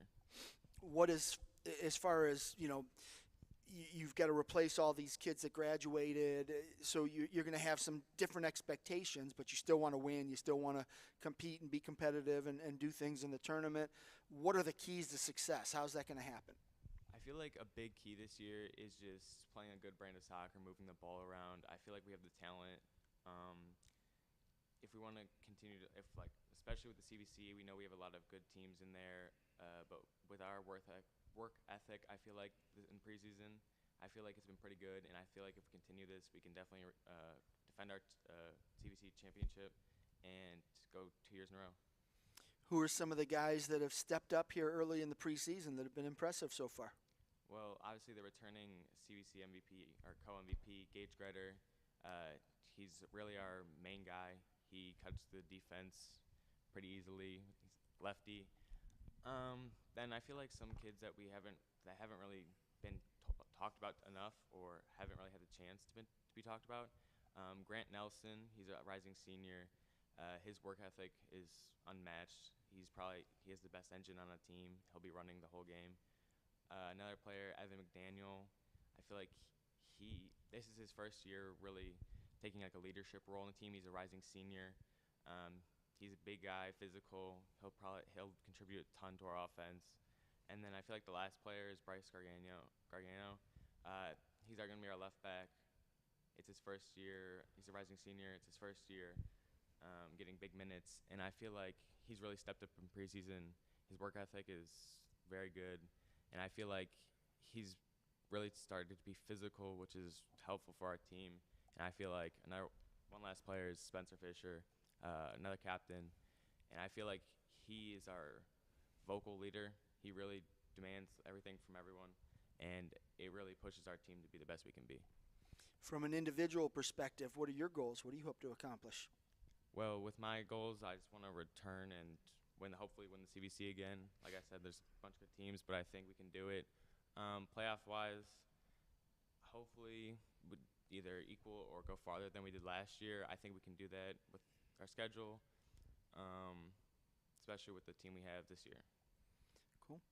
All right, Coach, back to you. Just, fill in some blanks. You got your offense, defense, midfield, goalkeeper. Who are the guys that really need to step up this year to sustain that success you had last year? I mean, the guy sitting next to me is a key part of our team. Also, as he mentioned, the conference MVP, Gage Gretter. I mean, he's just a monster, just a massive, for a high school student, very strong, very big, very skilled, can dribble, can shoot.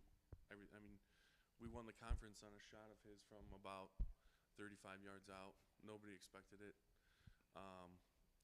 And the exciting part is these were all the freshmen when we took over the program. So now this is our first full 4 years with a group of guys. So it's exciting to see how that's going to turn out. And as he mentioned, Grant, Bryce, all the seniors are guys that were freshmen when we took over. So now it's exciting to see how it's going to finally culminate after being with them for 4 years. One of the downsides to losing such a big senior class is you get a bunch of young guys. With that comes some, lack of confidence, some mistakes. How do you get them to have short memories so when they do make a mistake, you can, you don't turn it into another mistake? I mean, mine and the coach's philosophy has always been to maintain positivity. We always say the best players have Alzheimer's. They always forget really fast.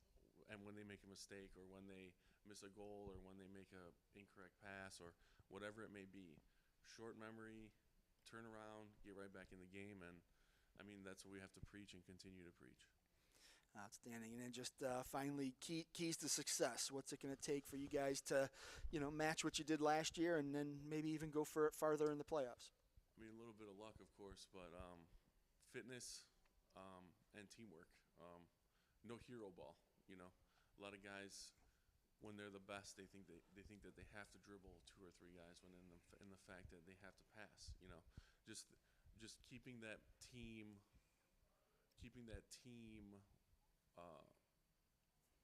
the teamwork high. That's all. It's just being positive and continuing to work together and grow together. Outstanding. All right. Well, I appreciate you both coming out today, and best of luck to the Hawks this season. This was the Hawken Hawks boys soccer team, defending Chagrin Division champions. Up next here at the CVC Fall Sports Media Day will be the Independence boys cross country team. They'll be joining us momentarily. Got one of them here. Here they come. couple of Blue Devil runners and a coach. We're ready for you. No, all together. Yeah, all together. All right, this is the Independence boys cross-country team. Just talked to the girls a couple moments ago. Coach Vern Blaze. Coach, I'm going to let you introduce yourself and the guys you brought with you, and then just give us a quick elevator pitch. What can we expect out of the team this year? Flip your switch on there. There's a little black switch. There you go. Now it's on. Thank you. Vern Blaze, coach of the Independence boys middle school and high school team, and with me today I have senior Kyle McGovern and sophomore James Kitagawa. And our elevator pitch for this year, we've got a lot of quantity. We've got one of the largest rosters so far that I could remember in the 12 years I've been participating with the program. And so now it's up to me to turn that quantity into quality. And that's the magic pill. If you can do that, you can market it. Yes, it would help. These two did some summer work, and we had a preseason meeting in June. And that was the thrust of that meeting, that October smiles are brought on by summer miles. And like so we did the big pitch to try to get the work in June and July, so we had that base of endurance to work with when we started up last week. Outstanding. All right, well, let me talk to a couple of the guys here, and we'll come back to you to finish it off. But, Kyle, I'll start with you. You've been out there a while. You've developed into a quality runner from your first time out. What's been the difference for you? I mean, when did it click that hey, I can do this? All right, well, my freshman season was pretty average, but then my sophomore season is when I was going for second team all conference, but then I ended up getting first team. Just by hate when that happens, and, right? Yeah, and that's when I really realized, like, okay, I can do a lot better than this too. So that's when it really started for me. What was the key to that? I mean, you were going for something, you wanted second team, but you got first team. I mean, you didn't train for that any differently. You just went out and did it. But what was it that led you there? Well, I've been doing soccer too. So every day I started running before soccer practice. So I'd have running and then soccer practice right after, and the soccer definitely helped with like quad strength for hill training or whatever, and the running helped with cardio, and those two combined I think is what really clicked for me. What are you trying to accomplish this year? I'd like to definitely break 18 minutes. I was close last year, and I'd like to get back to regionals and hopefully just place a lot better and see what I can do. When you talk about trying to get to 18 minutes, like, how do you train for that? I mean, do you change your training, or do you just keep running long and far? No, I just gotta put in the miles and keep on it with the soccer and cross country, and that's really what helps me, I think, the most. Who are some of the other guys on the team that you're one of the older guys now? You have to kind of pass on your knowledge to those guys, show them the right way to train and how to prepare. How are you handling that pressure? Yeah, definitely. Well, James over here, he's also been running a lot more. He's really improved a lot, and we've got one or two other guys who've been really just piling on the miles, and I think we're going to have a great season. Well, I mean, I don't know if you remember all the great Independence cross-country teams, but anytime you drove through town, you'd see those kids running around. So, you got to start seeing that. I start to see more of the guys running around now as I pull around for whatever game I'm covering. But, yeah, how do you inspire kids to get out and put in the work like that? All right, well, it's a nice community for a team, and we're pretty close, and I think it's a great program here, and you just got to spread the word and get people running and hope for the best. How have you managed? It's hard to run cross country and play soccer. It's hard on the body. It's hard on the mind. Takes a lot of time. How have you managed that? I just try to time my workouts so they fit in right before soccer practice, and then I just got to stay on it with icing whatever needs to be iced, and just really being careful, and sometimes doing elliptical or low impact just to make sure I can stay healthy for both sports. Sounds good. All right, James, we'll slide over to you and go ahead and, what got you into cross country? I was actually talking with a family friend, and they kind of introduced me to the sport with the summer running club that we had going a couple years ago. So I showed up, I started running, and I've been running ever since, I guess. And how have you developed as a runner? Is it coming along the way you hoped it would? I would say even better than I hoped, honestly. I'm very proud of the progress that me and everyone else on the team has made just by running, being repetitive with it. It really pays dividends, I guess. Some of the other guys on the team, mention some names and what kind of work ethic they've been developing here in the preseason. We have a runner, Dylan Wang. He has been absolutely extremely driven this preseason. Runs all the time, puts in runs every day, 5, 6, 7, even 7 days a week. So very impressive. I got to back him off. He's posting a couple two-a-days already. And I'm like, Dylan, I admire your aggressiveness and your passion, but just take it easy. It's only summer. Yeah, that's not bad that you see the effort, but yeah, the health is more important. And so looking at this year, what are you hoping to accomplish? I'd love to break into the sub 19-minute range. That'd be amazing. And honestly, just making it past districts would be great.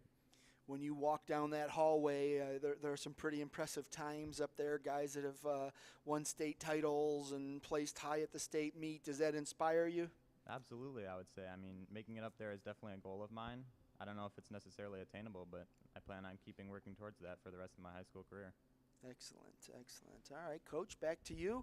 We talked to a couple of the guys, but mention some of the other guys on the team and the progress you've seen out of them here early on. Well, let me just back up to what you said about walking down the hall and the legendary names there on the leaderboard, because a week ago, Monday, our first practice this summer on Monday, the August 1st, we actually rendezvoused right in here for about 45 minutes, and we ended that meeting by walking down to the leaderboard and all gathering around and looking at both, not only the boys' leaderboard, but the girls too, and looking at the names, looking at the times, and using that, like you said, as motivation. We're in a neat position here this year that not only we have the quantity, soon to be developed quality, but we only have Kyle as the only senior right now on the team. And so we have a number of juniors, sophomores, freshmen, and we have 11 on the roster in the 7th and 8th grade too, and some good runners there. So we're looking to be competitive this year, but even after Kyle leaves the program, we're not losing major numbers, and these 10th and 11th graders will be moving up a year. And so we're looking at a sweet spot here the next couple of years that we're expecting a lot out of ourselves the next couple of years in the Independence boys cross country side. Some of those names, some of those juniors, Carter Peters, Nathan Pauk, there's a bunch of them that have been running with us probably since the middle school, and that's what helped. We're looking to improve on last year's performance both at the conference meet and the district meet, and the thing we stressed again was those summer miles. We didn't put enough emphasis on that last year, and by putting the emphasis on the summer mileage this summer, we're hoping that that's our little X factor that helps us to improve a step. Yep, and you talk about that leaderboard. When you go back and you look at when they won the state title, they had a couple of elite runners, they had some quality depth, but then they had those kids that were just enough, and that's what you need to win a state title. And you don't have to have all those elite runners. You need everybody to kind of step up and do their part. And we talked about that when we gathered around that leaderboard, that I believe the number 20 time on there is 17:09. And sure, as a coach, I would take 17:09 or even faster, but I get 5 guys to run 18. That's an hour and 32 minutes for 5 runners. That was fast enough to win the LCC D3 district last year. So I preach to the guys, I don't need any superstars. I just need all you guys to just be consistent, show up, trust the process, do the work. Your times will improve. And if I could get 5, 6, 7 guys into the 18 range, we'll be a force to reckon with. Yep. And how much do you push that pack running thing? You know, a lot of coaches understand what you just said, is that, hey, we need everybody around this time. We don't need one guy to be this fast and everybody else. We need that pack run. Is that your philosophy? Yes, and it carries forward into the high school years, and it starts at the middle school. And two years ago, we took the middle school boys team to the middle school state meet. Our 5 boys, we finished 8th out of 18 teams in our division down there. The spread from our number 1 runner to our number 5 runner was less than 20 seconds. and that's that pack running you're talking about. And they got it then, and then they matriculate up to the high school years, and it stays with them. And James and Kyle trying to stay together. And then now we're expecting Dylan Wang, that they mentioned too, with the mileage he's put in this year, that he could be up there. So there's a big solid 3, and now I got to develop the next 4 so that those top 5, top 7 runners are finishing as close together as possible. Well, you know, when I was in the Army, they make you run in a formation. So whether you're a fast runner or a slow runner, it didn't matter. You were going to run a lot faster because everybody's running the same. And, you know, so I think that pack running is really what can lead to a lot of success. So that's good to go. It sure is. We're excited. We're going to open this season, do something different. We're going to open at the Painesville Kickoff, the night classic. Oh, the light up the night or whatever they call it? Saturday the 27th, and we've never run a night beat before, but we're dialing it up performance-wise, and we're doing some different things like this. So we're really looking forward to that evening meet, both for our middle school runners and our high school runners. I've heard rave reviews from my son. Ran in it a couple years ago. He graduated 2 years ago, but he ran in it the first year, and he loved it. It was just neat. It's just something different. You know, cross country, you run on a trail, and it can get boring, but Right. you do something like that. It's fun. It's exciting, and I don't know that the times were faster. I think it might slow you down a little bit, but if you look at the course, there's a lot of switchbacks. So I haven't talked strategy on that race yet, but what I am going to do is address the point you bring up, that don't expect any PRs on this course. Right. It's not just a long straight course. You're turning 180 degrees constantly. So that slows you down, but we also preach, I don't care what time it is, we're just looking for place. Cross country is all about place. If I got the first 5 runners in the race and they win with 20 minutes, 20:03, whatever it is, you still that's win. the fastest of the day. It doesn't matter. It's the place. Right. That's good. All right, well, it sounds like the boys and the girls are both doing a little bit of rebuilding the right way, and sounds like the kids are buying in, so that's good news. Yes, they are planting the seeds for the success not only this year but the next couple of years too. Outstanding. Well, I appreciate you guys making a long trip here to Independence High School. Thanks for coming out to us. We didn't have far to go. We appreciate absolutely, that, absolutely. I'm glad you're here, and look forward to seeing you guys open up. That's the first one you're going. Correct. Is the 27th? Saturday night, August 27th, 3 weeks from yesterday. Sounds good. So Count I will the see you days. there. Thanks Thank for you. being here. We'll see you there. Thanks for having us. Sure thing. That was the Independence Boys Cross Country team here at the 2022 CVC Fall Sports Media Day. This is the West version. We will have 3 more Media Day events. The next one is on Tuesday. That is our Central. That'll be held at Kirtland. We will then be out at Perry for our East event on Thursday. And then our Football Media Day is on Sunday, August 14th, also out at Kirtland. All 3 of those Media Day events will be streamed live. Right now, I'm going to take a quick 10-minute break, and we will follow up with Independence Volleyball, Independence Boys Golf, Lutheran West Boys Golf, and we will conclude our event with Brooklyn Volleyball. So we've got 4 more team interviews here at Media Day. I need a break because we've been going strong here for about 4 hours, almost 5 hours. So we'll see you back here in about 10 minutes.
to the 2022 CVC Fall Sports Media Day, the West version, here live from Independence High School. I'm Steve Hare, the CVC Sports Information Director. Up next, we've got the Independence volleyball team, or at least two of them. We've got Gracie Tolliver to our left and Sammy Barther to our right. Girls, how are you? Good. How are you? I am well, thank you. Thanks for being here and representing the squad. Coach couldn't be here, but glad you guys could make it. So let's see, who wants to go first? Who wants to be the team representative? Who's going to act as coach? All right, Gracie, you're in charge. All right, so 4 straight years, 4 straight state runner-up finishes, going into year number 5. What are the expectations out of this program this year? I think, we lost 6 seniors, lost a transfer. It's a whole new team. We only have 4 returning players from last season, but we have a great group of girls. We all get along really well. We have, 8 new players, possibly 2 others, foreign exchange girls. So it's just a whole new team, group of people. Our goal is to get back to state, but it's going to be a lot harder this year. Every single team we play, this is the year that they're going to want to beat Independence volleyball. So we got to work hard and do what we can to get back to state. It's always hard to get back to state. Yes. I don't care what year it is. I mean, the 4-year run is incredible. And I know it's heartbreaking to look at it as, oh my gosh, we went 4 times and we lost 4 times.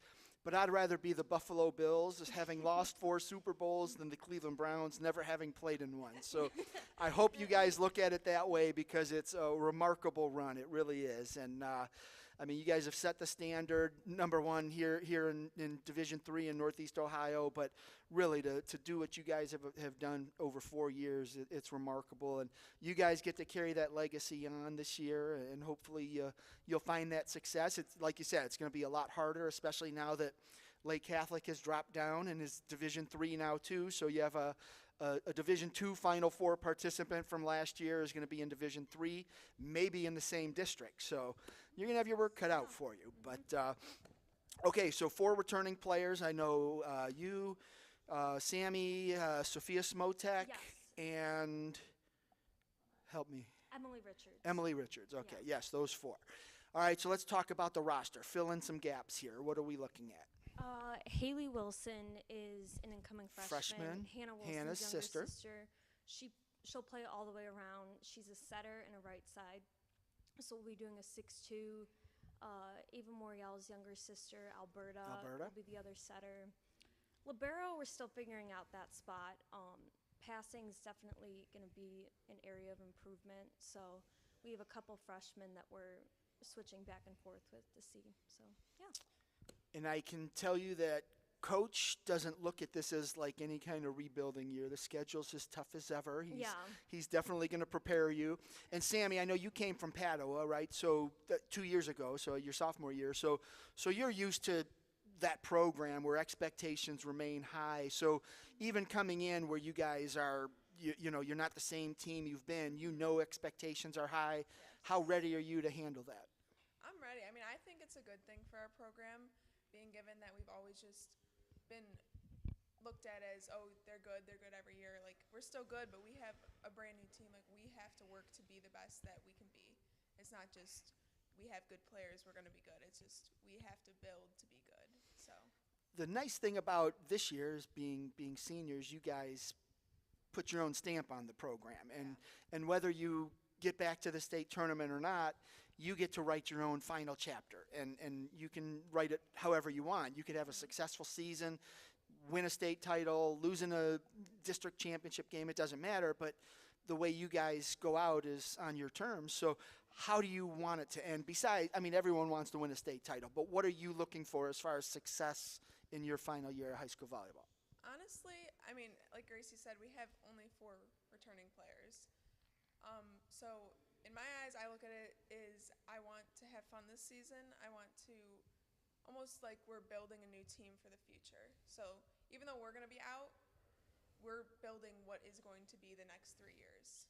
So I just want us to have fun, do good, obviously succeed. The goal is making it far, but at the end of the day, I just want us to have a good season, build a team chemistry, and work together.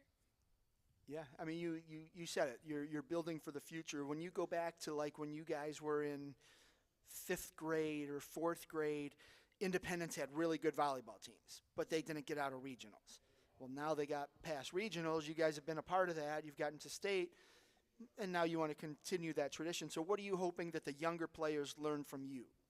I hope the younger players, we haven't really done a lot of youth interaction the past couple years, so I hope that we can get that rolling again and, try and do some camps and have them come and see how fun of a program it is. And even though maybe we're not, going undefeated like last year again, it's still a great program. We all work our butts off. I really hope that we can get some of those girls to stay at Independence and not transfer and go other places. So that's the goal. I was more talking about like the youth, like freshmen and sophomores. That okay. so that you're actually going to have an impact on those kids because they're at practice with you every day, and they're going to see how you prepare in the good times and the bad times. And so that's the kind of what legacy do you want to pass down to them, because they're the ones that'll pass it down to the 4th and 5th graders. Yeah, I think the most important thing, no matter what, if you're good, if you're bad, if you're okay, the most important thing is working together and like being a team. Like there's a lot of years in the past, like even like through JO volleyball, that like if your team is not a team, you're not going to have fun. You're not going to care if you succeed, if you do well, if you do bad. Like, but when you have that team chemistry and you work together and you guys have fun together and you guys all have each other's back, that's when the fun really comes out and you succeed more. Has Coach changed anything because you have so few returning players, or is it all just business as usual? No, I mean, really, it's kind of the same mindset going in. Obviously, different people, but, the goal doesn't change. Practice, drills, things like that, same kind of that we've done. We've definitely had to do a lot more different, rotations and be more creative with everyone's skill set and try and see, for example, one of our freshmen, Anna Dramasic, she started off hitting, and then we were like, oh, she can pass pretty well, so now she's in the running for libero. So it's just kind of being creative and seeing how can we put the best players in the lineup and almost like trying to solve a puzzle, putting the right pieces in the right spot to see how we can succeed best. That's why you have 22 scrimmages throughout the regular season, and then the playoffs start and they count. But talk about some of the younger kids that I haven't seen yet. I mean, I'm excited to see the younger Wilson. I've heard about her for probably 5 years now. They've been talking about, first it was Riley Wilson, but oh, she's really good. But wait till you see her younger sister, Hannah, and now it's the younger one. And so I've heard about all 3 of them, and nobody has been wrong yet. But how good is she? She's good. She's the tallest Wilson. She's probably 6'1". She's been a really good setter for us. She can hit really well. Yeah, really excited to see Haley play. And who else are we going to be surprised by this year? I think the 4 freshmen that are on our team all have a lot of talent and potential. Yeah. And coming out as freshmen, they bring a lot to the varsity team. Yeah. Which I know when I was a freshman, I was nervous to be on varsity. I was scared, but they fit in very well, and they bring it. Yeah. And I think a lot of the girls are playing elite level JO volleyball, right? Yeah, for sure. So they're coming in, and for the most part, high school volleyball is kind of like a step down until you get to the playoffs and you're seeing the really good teams. So how much does that help where they're used to that enormous elite competition already? I think that does help a lot, but at the same time, it is 2 totally different things. Yeah. Like JO, you're playing 6 games a day. You win 1, you lose 1, doesn't really matter. But high school, it's kind of you want to win when you are playing because it's 1 game. But they do well. Yeah. And they have the energy, which is probably from JO. They have the urge, the fight, the want to be there. So they all love it. Yeah, they all have a lot of talent. I hope that we can help some of them, boost their confidence, right? Like, obviously, when I came in as a freshman, I was terrified, not confident. So I hope that we can help them, really see how good of players they are. Gracie, you've been in the program. This is your 4th year. Sammy, your 3rd. Who do you guys like look at as like your mentor that you like, oh, that's the player that I always wanted to be? Who was it for you? An Independence player that you looked up to? Probably my sister. Yeah, watching her throughout the years, going to all of her CYO practices. This is funny. I actually remember at like when Sammy and our moms coached us in CYO, like from 3rd grade on. And I remember when I was in 2nd grade, I was wearing like a birthday hat at one of our sister's practices, and I was passing against the wall, and I had no idea what I was doing. And Sammy looked at me and said, "Your mom needs to teach you how to bump, Gracie." And I always remember that. And like still to this day, like service seeds, I'm glad that So eventually her front yard's going to get forked over that, right? Don't come for me. Yeah, but it's just funny, but yeah. Okay, so your sister, how about you? Probably Maddie Villanovic. Oh, I know she there's a good one. I'm a hitter. I know she wasn't a hitter, but just the way she plays and the urge she has in the fight, I look up to that a lot.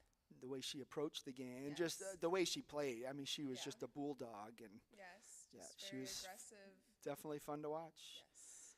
And so, obviously, you guys are going to be an inspiration for somebody else. What do you hope they learn from you? I hope they learn to always go out and fight every single match. You know, you're not going to be, like for me, I'm, like our whole team, like besides Haley, we're all like 5'7" or shorter. You know, like we're not the tallest girls, but I hope they learn that no matter what, you always go out and you work hard, you never give up, you know, I hope they don't ever forget how good they are and how good they can be, and don't let anything stop them. Yeah, like Gracie said, just always go out there, give it your all. And I mean, you have bad days, you have good days, but if you're having a bad day, that doesn't mean you should stop trying, stop fighting. Just always, always, always fight and give it your best. Gracie, it's funny you mentioned about like you're not the tallest girls, but just have the fun, because that first state championship game against Liberty Benton, when I walked in and I saw the Twin Towers, I was intimidated, and I was like, "Oh, this isn't going to go well." And then you guys went 5 sets, and I still think you were the better team, and not to like twist that knife in your back or anything, but obviously you came up short. But so you guys certainly weren't intimidated like I was. But yeah, it doesn't mean that just because they were taller they were going to be better. But you guys certainly played above your height and played well, and I think that speaks well about the Independence program. You guys have just developed this confidence about yourselves, and that carries on, and that's why you only have 4 returning players this year, but you're bringing in these girls that they're seasoned in JO. They just need the high school seasoning, and I think they have some good mentors to get them through that, and the schedule's definitely going to prepare them, so they should be ready. Yes, yeah, we got a lot of big D1 teams, we have like almost every single Saturday is booked with a game, which is unusual. Normally we have Saturday practices and Tony brings us Panera bagels after, but so probably not as many bagels this year, but yeah. And you mentioned earlier, you may not like go undefeated, so maybe you're going to lose a few more matches this year, but again, they're scrimmages. I mean, you're getting ready for the postseason. The one thing that you have to be ready for, and this is going to fall on your shoulders as the senior leaders, is how do you get girls to bounce back when things don't go well? Because that's something that is new to the program, at least over the past 5-6 years.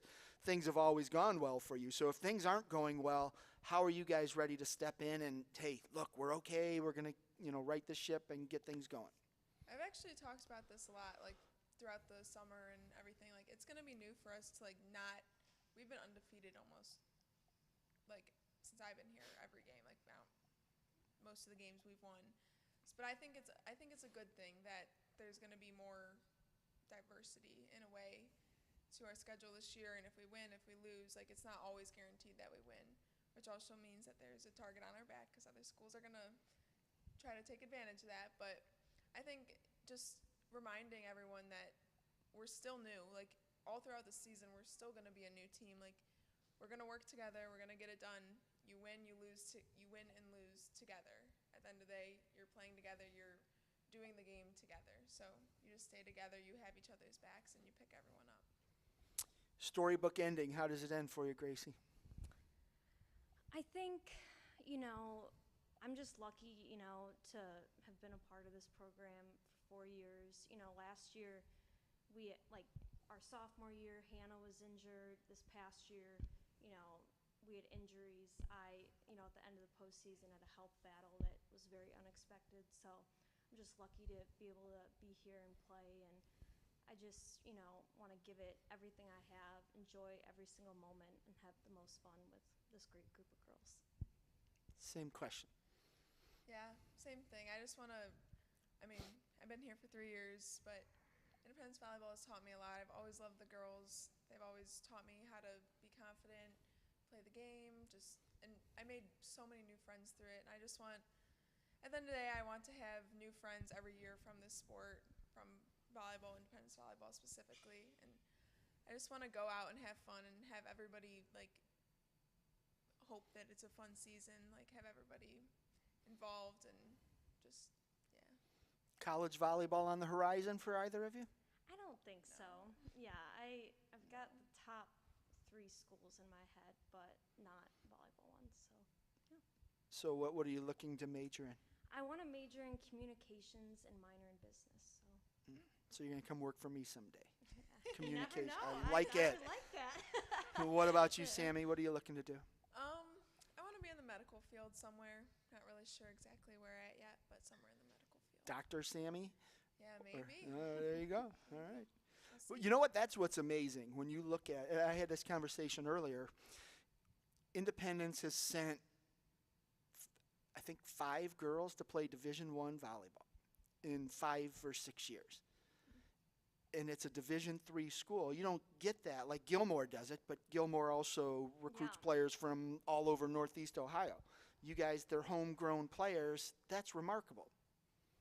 That's incredible. And that speaks volumes about the efforts of the girls, the coaches, and the community. So that's great. Yes. All right. Well, we could talk volleyball all day. I enjoy it, but I will let you run. I appreciate you guys coming out, and best of luck to you. Thank you. Thank you for having All right. us. For sure. That is 2 members of the Independence volleyball team here at the CVC Fall Sports Media Day. This is the West version. Up next, we've got the Independence boys golf team, and then Lutheran West boys golf, and we'll conclude our event with Brooklyn volleyball. So we are nearing the end here on my 23rd anniversary, and my wife is at home. So this is how I'm spending my anniversary with you fellas. Hi, gentlemen. Is Coach coming? All right.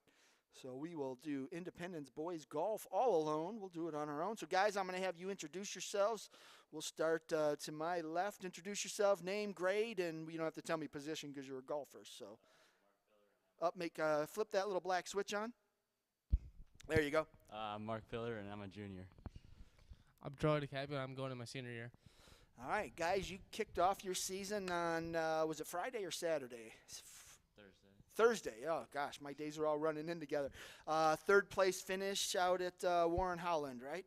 Yep. All right, my memory's not that bad. So 72s, I believe? Yeah, we both got 72. Yeah, so, see, I remembered. And then someone won by tiebreaker. Who was it? I won by tiebreaker. You got the tiebreaker. All right, so we're going to start with you since, you're the medalist for the team. But, yeah, obviously new season. Last year, went to the state tournament, had to be exciting and, long off season. I hope you guys played a ton of golf to get ready for this year. But just what was that like, going to the state tournament and enjoying that experience?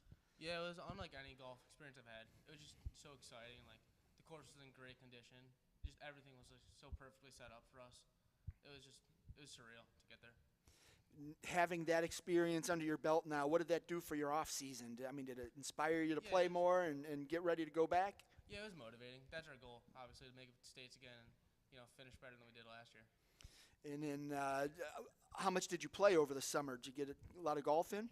Yeah, I work at a golf course, so I play after every day. Oh, there you go. Yeah. And then, so obviously, first tournament, you go out and shoot a 72. So you're almost where you want to be already. I mean, I don't want to say you're mid-season form, but were you pretty satisfied with that 72? Yeah, that's my lowest tournament round by far, so that was exciting. What was going well that round? I think it's just my short game was really where it needs to be. I've been working on it a lot more, and it finally started to pay off a little bit. And then, so obviously opening the season with your career low, that's got to bode well for the future. Yeah, it's inspiring. I want to see how low I could really go because it felt like an average round. It felt like I could go lower than that. And How was the course? I mean, was it a challenging course, or did you find it to be a little bit playable? yeah, it was a pretty nice course. There was little like stuff I would change about it, but it wasn't easy, but it wasn't hard. It was in the probably in the medium. All right, so you got a lot of golf left to play here. It's a short season, so you play a lot of golf in just a couple of months. What's it going to take for you to just kind of keep hitting those low scores? Practice, just not giving a day off. What's the mindset like? I mean, how do you focus? I mean, golf's one of those things where one bad shot could lead to another, and that's when things spiral out of control. You get one bad hole, and you turn that into 2 or 3. How do you shake those things off? I had a double bogey on hole 5, I want to say, and I kind of bounced back because really you start to reset every shot, same routine. It's the same routine every shot. You just kind of get in the same mindset.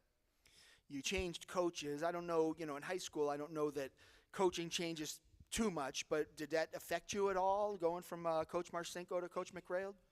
I don't think it really affected me as much as it probably affected, like, the schedule.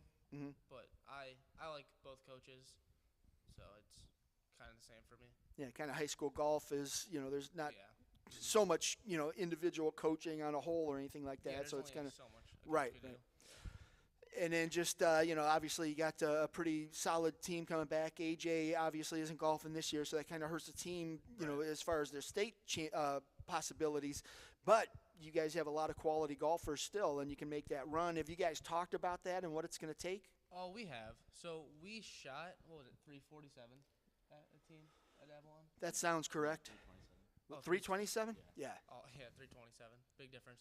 But I think that was lower than our district score by 4 strokes. Yeah, by 4 strokes. Yeah. So if we do that, we should be fine. Yeah, so to go out there, first tournament, hit that number, I mean, you guys just have to be sky high. But the downside of that is now you're like, hey, we're good, and you have to keep that mental thing going. Yeah. But, all right. And then, I mean, obviously you want to get back to state, but do you have a goal in mind as far as what scores you're looking for? I personally want to be able to qualify individually. Like, I want our team to go, but I want my scores to be low enough to where if it doesn't work out, that I would be able to go individually. That's my goal. Gotcha. Who else has impressed you on the team? Oh, Mark. Besides Mark. Yeah. I know Mark. Mark's been we have a lot of guys who are stepping up. I know Liam Jenks shot 85, which yeah, is impressive. the JV guy comes out and shoots an 85. That was impressive. Nick Lucas had some low rounds before the tournament. Sam Coddington with an 88, which is not his best, but if that's a rough day, then we could definitely go low. Yeah, you get those guys getting into the lower 80s and teams looking good. All right, Mark, last year, I don't know. I call it a breakout year because it was just, a big year in high school, but you might have had bigger years in your golf career. But, you're already building off of last year. How nice was it to go do what you did last year, go to state, and then start this year the way you did? Well, last year was a pretty good run for me, except for my last 2 tournaments, which I wish I could have done better. But it was a good run. This year, coming back with a 72, it felt pretty good. Definitely wish I could have won that tournament. Had a couple bad holes at the end, and this guy beats me in the playoff. But it was a pretty good tournament. The guy that won it had a 71, right? Yeah. So you guys were right there. Yeah. You said something a minute ago about your last 2 tournaments didn't go the way you wanted them to last year, and that's the thing about golf. It's unforgiving. You could be the best all year long, and then sectionals come and. A ball goes in the water, a ball hits a rock and goes in the woods, and your whole season's gone. I mean, that's hard to overcome mentally. How do you deal with that mental aspect? I mean, you just can't think about the bad shots. You have to go to the next shot, believe you can hit a good shot, and just focus on that. When you look at what the team accomplished last year, you guys are now talking about legacy golf. You're building a legacy here. How important is that to both of you guys, just to be a part of, hey, we're the first team that went to state, now we're the first team that went to state back-to-back, if you guys can do that? Yeah, this should be our best golf team for the next few years, I would think. So I think this is our year to make a run. Losing AJ definitely hurts us.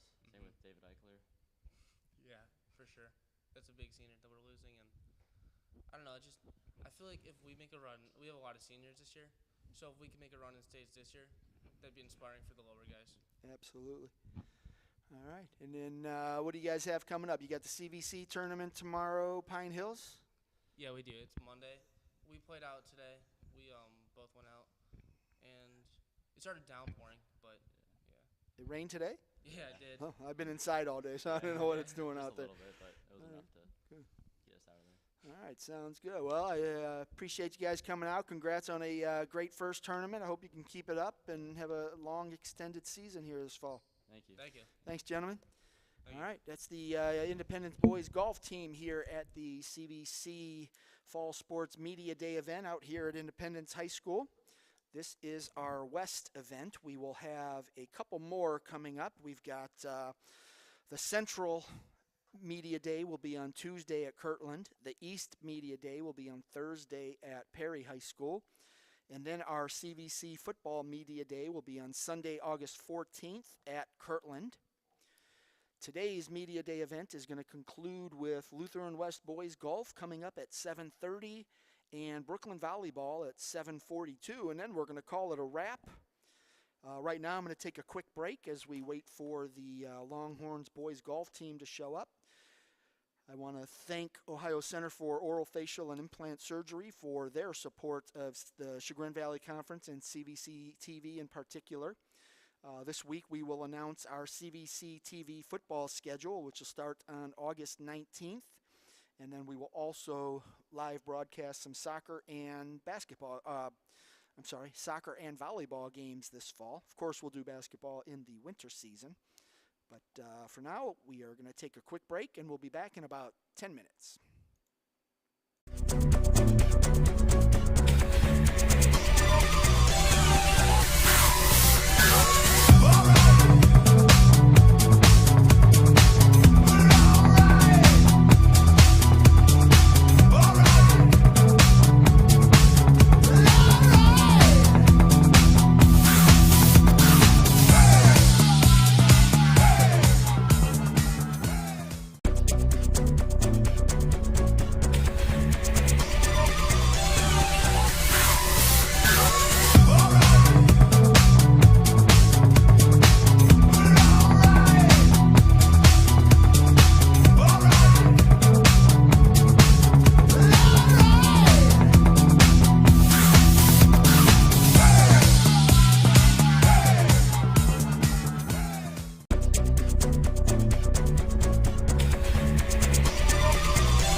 Welcome back to the 2022 CVC Fall Sports Media Day, live here from Independence High School. Up next, we've got the Lutheran West Boys Golf Team. Head coach Dale Lurkey is joining us here. The Longhorns lost 3 all-CVC performers from last year, but they've got one that returns, Eric Dill, and a handful of other kids that are ready to step up and fill some big shoes. So, Coach, welcome. I appreciate you being here. Thanks. It's good to be here. Why don't you give us a little rundown of what we can expect out of your squad this year? Well, I've been telling people I'm conservatively optimistic because we've got some good young talent on the team. We actually have one senior on the team who's been with me for 3 years and but just has really improved. His name is Anthony Correa, and I'm excited about him, and tryouts went very well for him. But I have 2 freshmen on the team that one freshman, Ray Pavlik, just really played a lot of golf this summer and has just really come around, and really excited to see what he can do.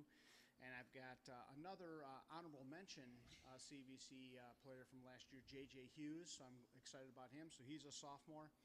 And I've got Trey Kemper, another ninth grader who I'm looking forward to seeing to improve. Kind of a surprise. Didn't expect him to come out. He was thinking about playing football and decided to play golf. I think Interesting switch. It's a wise choice. So yeah, we're young, but we have a couple of experienced golfers. So, like I said, I'm conservatively optimistic. So. And tomorrow, CVC preseason tournament, so you get a pretty good test. It's a tough conference. I mean, when you look around as a whole, I don't think the Chagrin is with you guys. I think they're at Legend Lakes. You guys are at Pine Hills, I believe? Pine Hills, that's correct. Right. So, eventually you'll get to see some of those teams, whether it's districts or sectionals or whatever. But, Hawken, Orange, Chagrin, we've got some teams that have played really good golf over the years. So it's a good test conference-wise to get you ready for the postseason. Exactly. There's several teams in this conference that are good golf schools and always have been. And I know in the Metro, Independence seems to be the team to beat. They seem to have everybody back and some real good young talent there. So I'm just looking forward to see how we stack up tomorrow with the inexperience we have, but yet the ability to really kind of come out, and our tryouts went well. So I'm looking forward to it. Yeah, what's the key for you? You've got some young guys that have to come in, and it's golf. It's not like in football. You don't want to throw a freshman in against a bunch of seniors. You've got that physical aspect. But in golf, you could have a wiry freshman, and it doesn't matter if he can play. You get out and you throw him out up to the wolves when they're ready. But I just think and this is kind of what I say all the time, because if you don't have that tournament experience, you really just have to play smart. You got to stay out of trouble. You just got to be conservative. You got to, kind of when you keep yourself out of trouble, you just kind of look at, if you put your ball in the woods, you got to say, what can I do now to get a bogey? And you just got to keep doing that. But I think that my one leader, Eric Dill, who's coming back, I think he brings a good sense of leadership to the team and really kind of helps those younger guys through. And I'm looking forward to him just really kind of having a say in what's going to happen there. He can be kind of a quiet leader, but just need him to be a little more vocal. And I think they just need to relax. I think on the way here, I must have had 4 texts from guys saying, Coach, what are we wearing? What time we got to be there? So, I mean, that's just the inexperience that we have. Last year, I wouldn't have had any of that. But this year, that's okay. That's right. Okay. Yeah, and all that'll come eventually. They get that experience, and you need that guy to step up. But it's funny you mentioned managing the course. You hit a ball in the woods, and you have to make the smart decision. I don't play that way. I hit the ball in the woods, and I'm like, all right, I'm going to get myself out of trouble. I'm going to use my driver out of here so I get more distance, and then I hit it 3 feet, and I'm in worse trouble. But yeah, but Steve, your golf game doesn't matter. So exactly. Neither does mine. Right. When you're playing competition, you want to do the very best that you can do.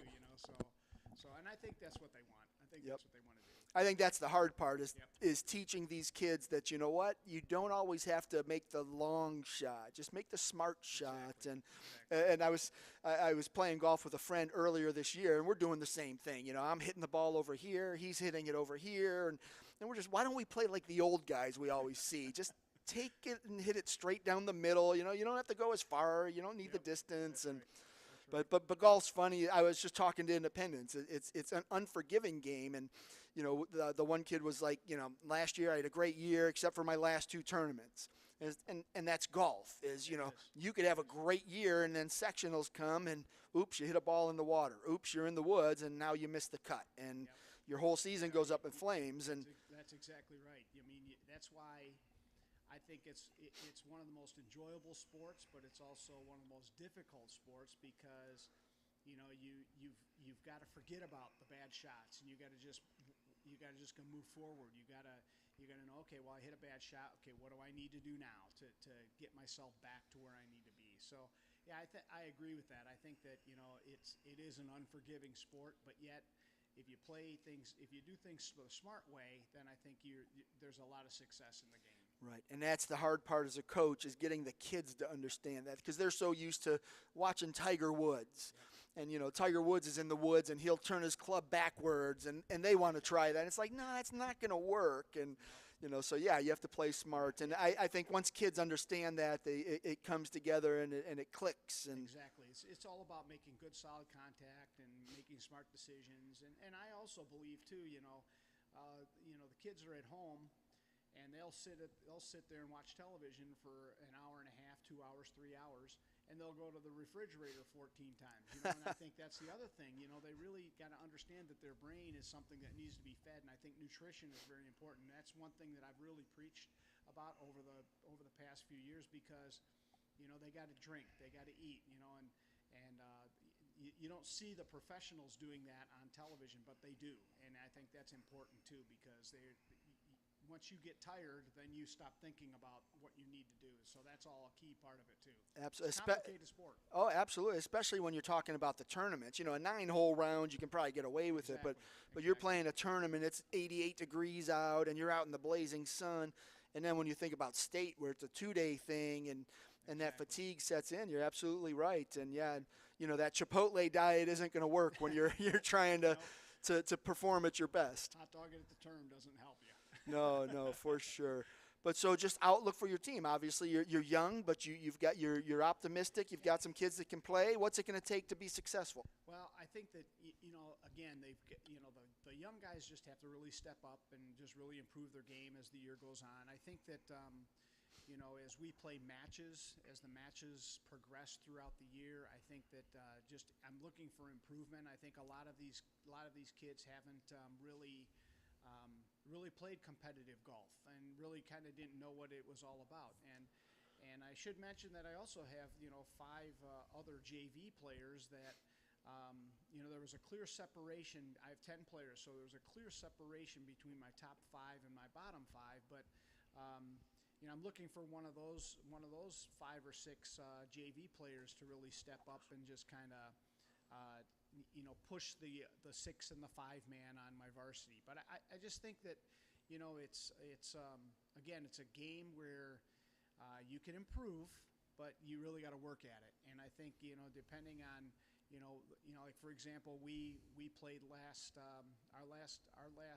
practice was last Wednesday, and I said, if you guys do nothing between now and Monday, I said we're going to be back to square one. So it just all depends on how much they really want to put towards the working on their game, and that's the key. Absolutely.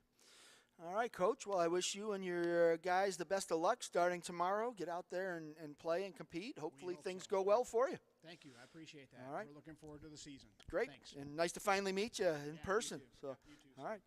That was Dale Lurkey, head coach of the Lutheran West Longhorns boys golf team here at the 2022 CVC Fall Sports Media Day. We've got one more team to go, and then we are going to call it a day here at Independence High School. Up next is the Brooklyn volleyball team. So the Hurricanes are next up in the hot seat.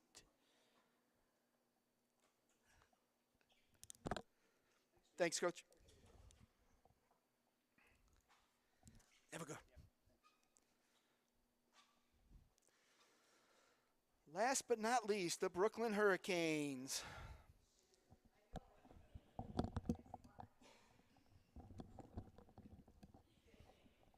Hi, Coach. How are you? I'm doing well, thank you.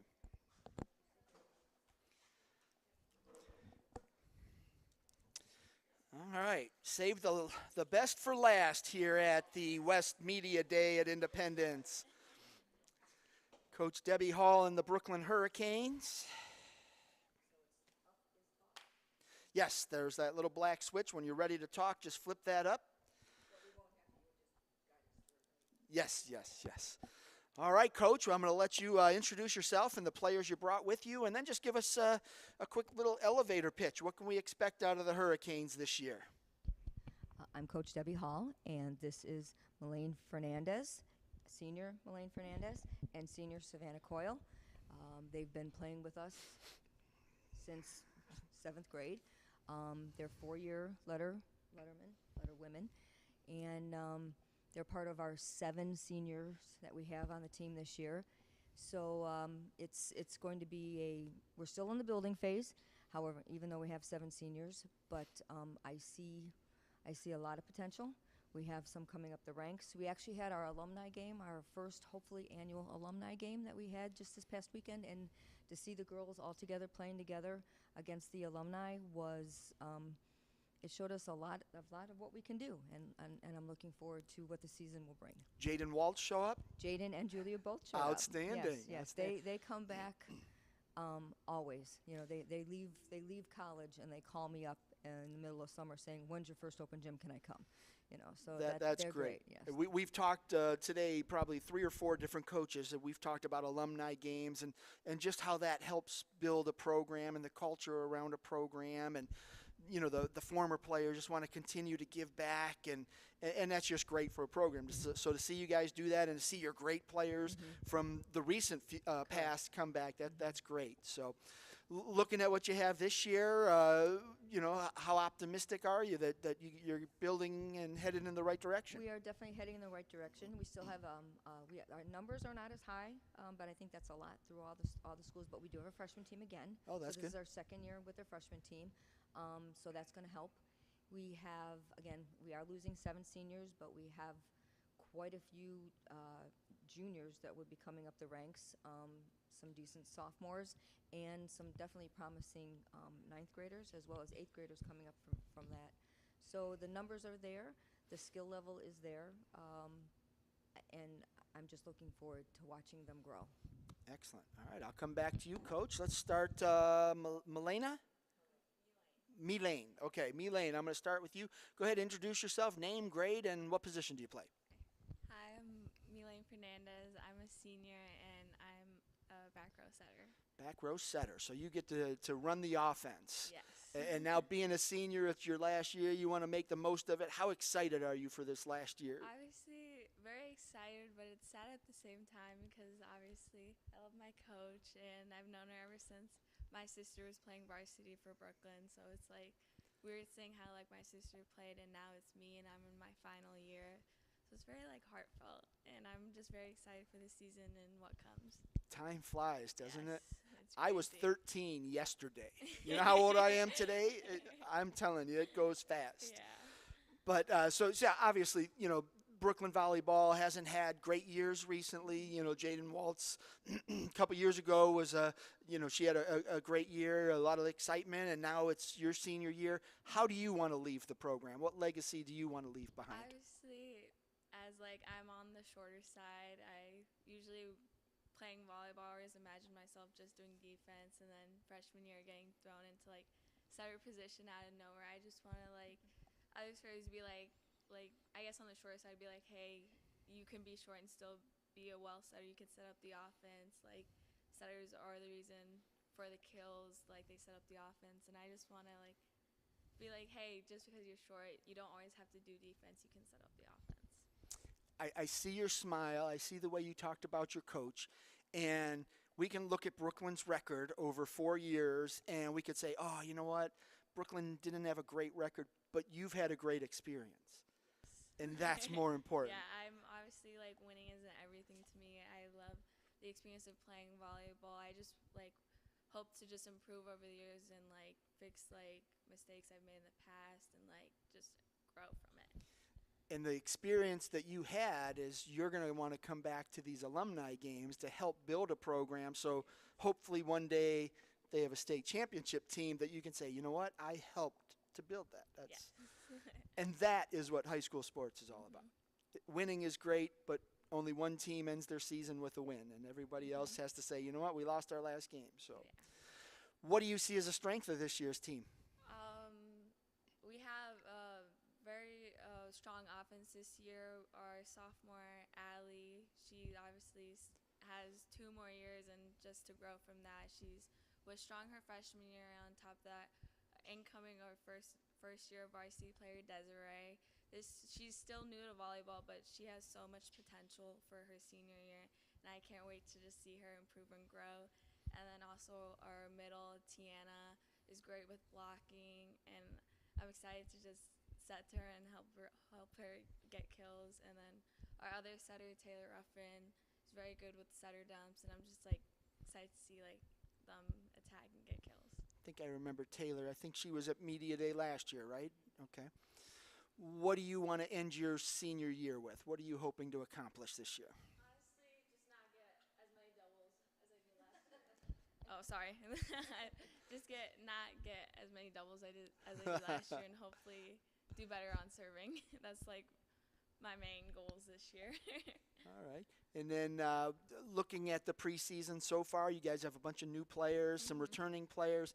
Who has surprised you? Who have you said, wow, she's really looking good this preseason? Honestly, some people who made JV this year, even though I really hope they can swing up, like Jade Rydell. She is the JV libero, and she has much potential for next year in making varsity. Like I said before, Desiree, her only playing for 1 year and making varsity her second. It's a huge accomplishment, so I can't wait to see what she has to come. And then just hopefully many people from the JV team swing up to varsity and getting a feel for the pace of the game. Excellent. All right, Savannah, your turn. Grab that microphone. Go ahead and introduce yourself, name, grade, and what position do you play? Hi, I'm Savannah Coyle. I'm a senior, and I'm a right side. Right side. Okay, so you get to, she's the quarterback, and you get to be the hammer. So what do you like about playing right side? I like how close you get to work with the setter, because if she's doing her defensive duties, I'm there, and I have set in the past, so I have a little bit of experience with that. And I like being able to work with the middles and work around everybody. Okay, so offensively, where's that attack coming from? You're a part of that. Who else can Coach count on to get some kills? Definitely Allie Millen, who's an outside, and like she said, Desiree. Like if she's there, she will hit it or she will block it. Also, Taylor Ruffin. She's a really great offensive setter, and she sees really great holes in the other team's defense. Without giving away secrets, every team has a weakness. How are you guys kind of overcompensating for your weaknesses? I mean, how are you trying to maximize your strengths and minimizing your weaknesses? Everybody tries to pull off and play defense because we don't have that many defensive players, but if everybody could just do their part, then we get it covered. And communicating with each other means that there'll be less issues, and you don't need a super all-star player to cover everything. You can have a bunch of people doing their part. Who won the alumni game? Us. Oh. We won in 5. Yeah. Wow. It was very close. That's exciting. Who's your surprise player so far of preseason? I'm going to copy Melaine on this one, but Desiree, especially from last year. And I'd also say Jade and Audrina. So Desiree's getting some mad props here on Media Day. Good, good. All right. And then what kind of goals do you have for your senior year? I hope to influence some of the younger girls just to give them more confidence on the court. And also I'd like to show them, especially with serving, that you don't have to have a monster serve to get points. You can use a float or any other technique.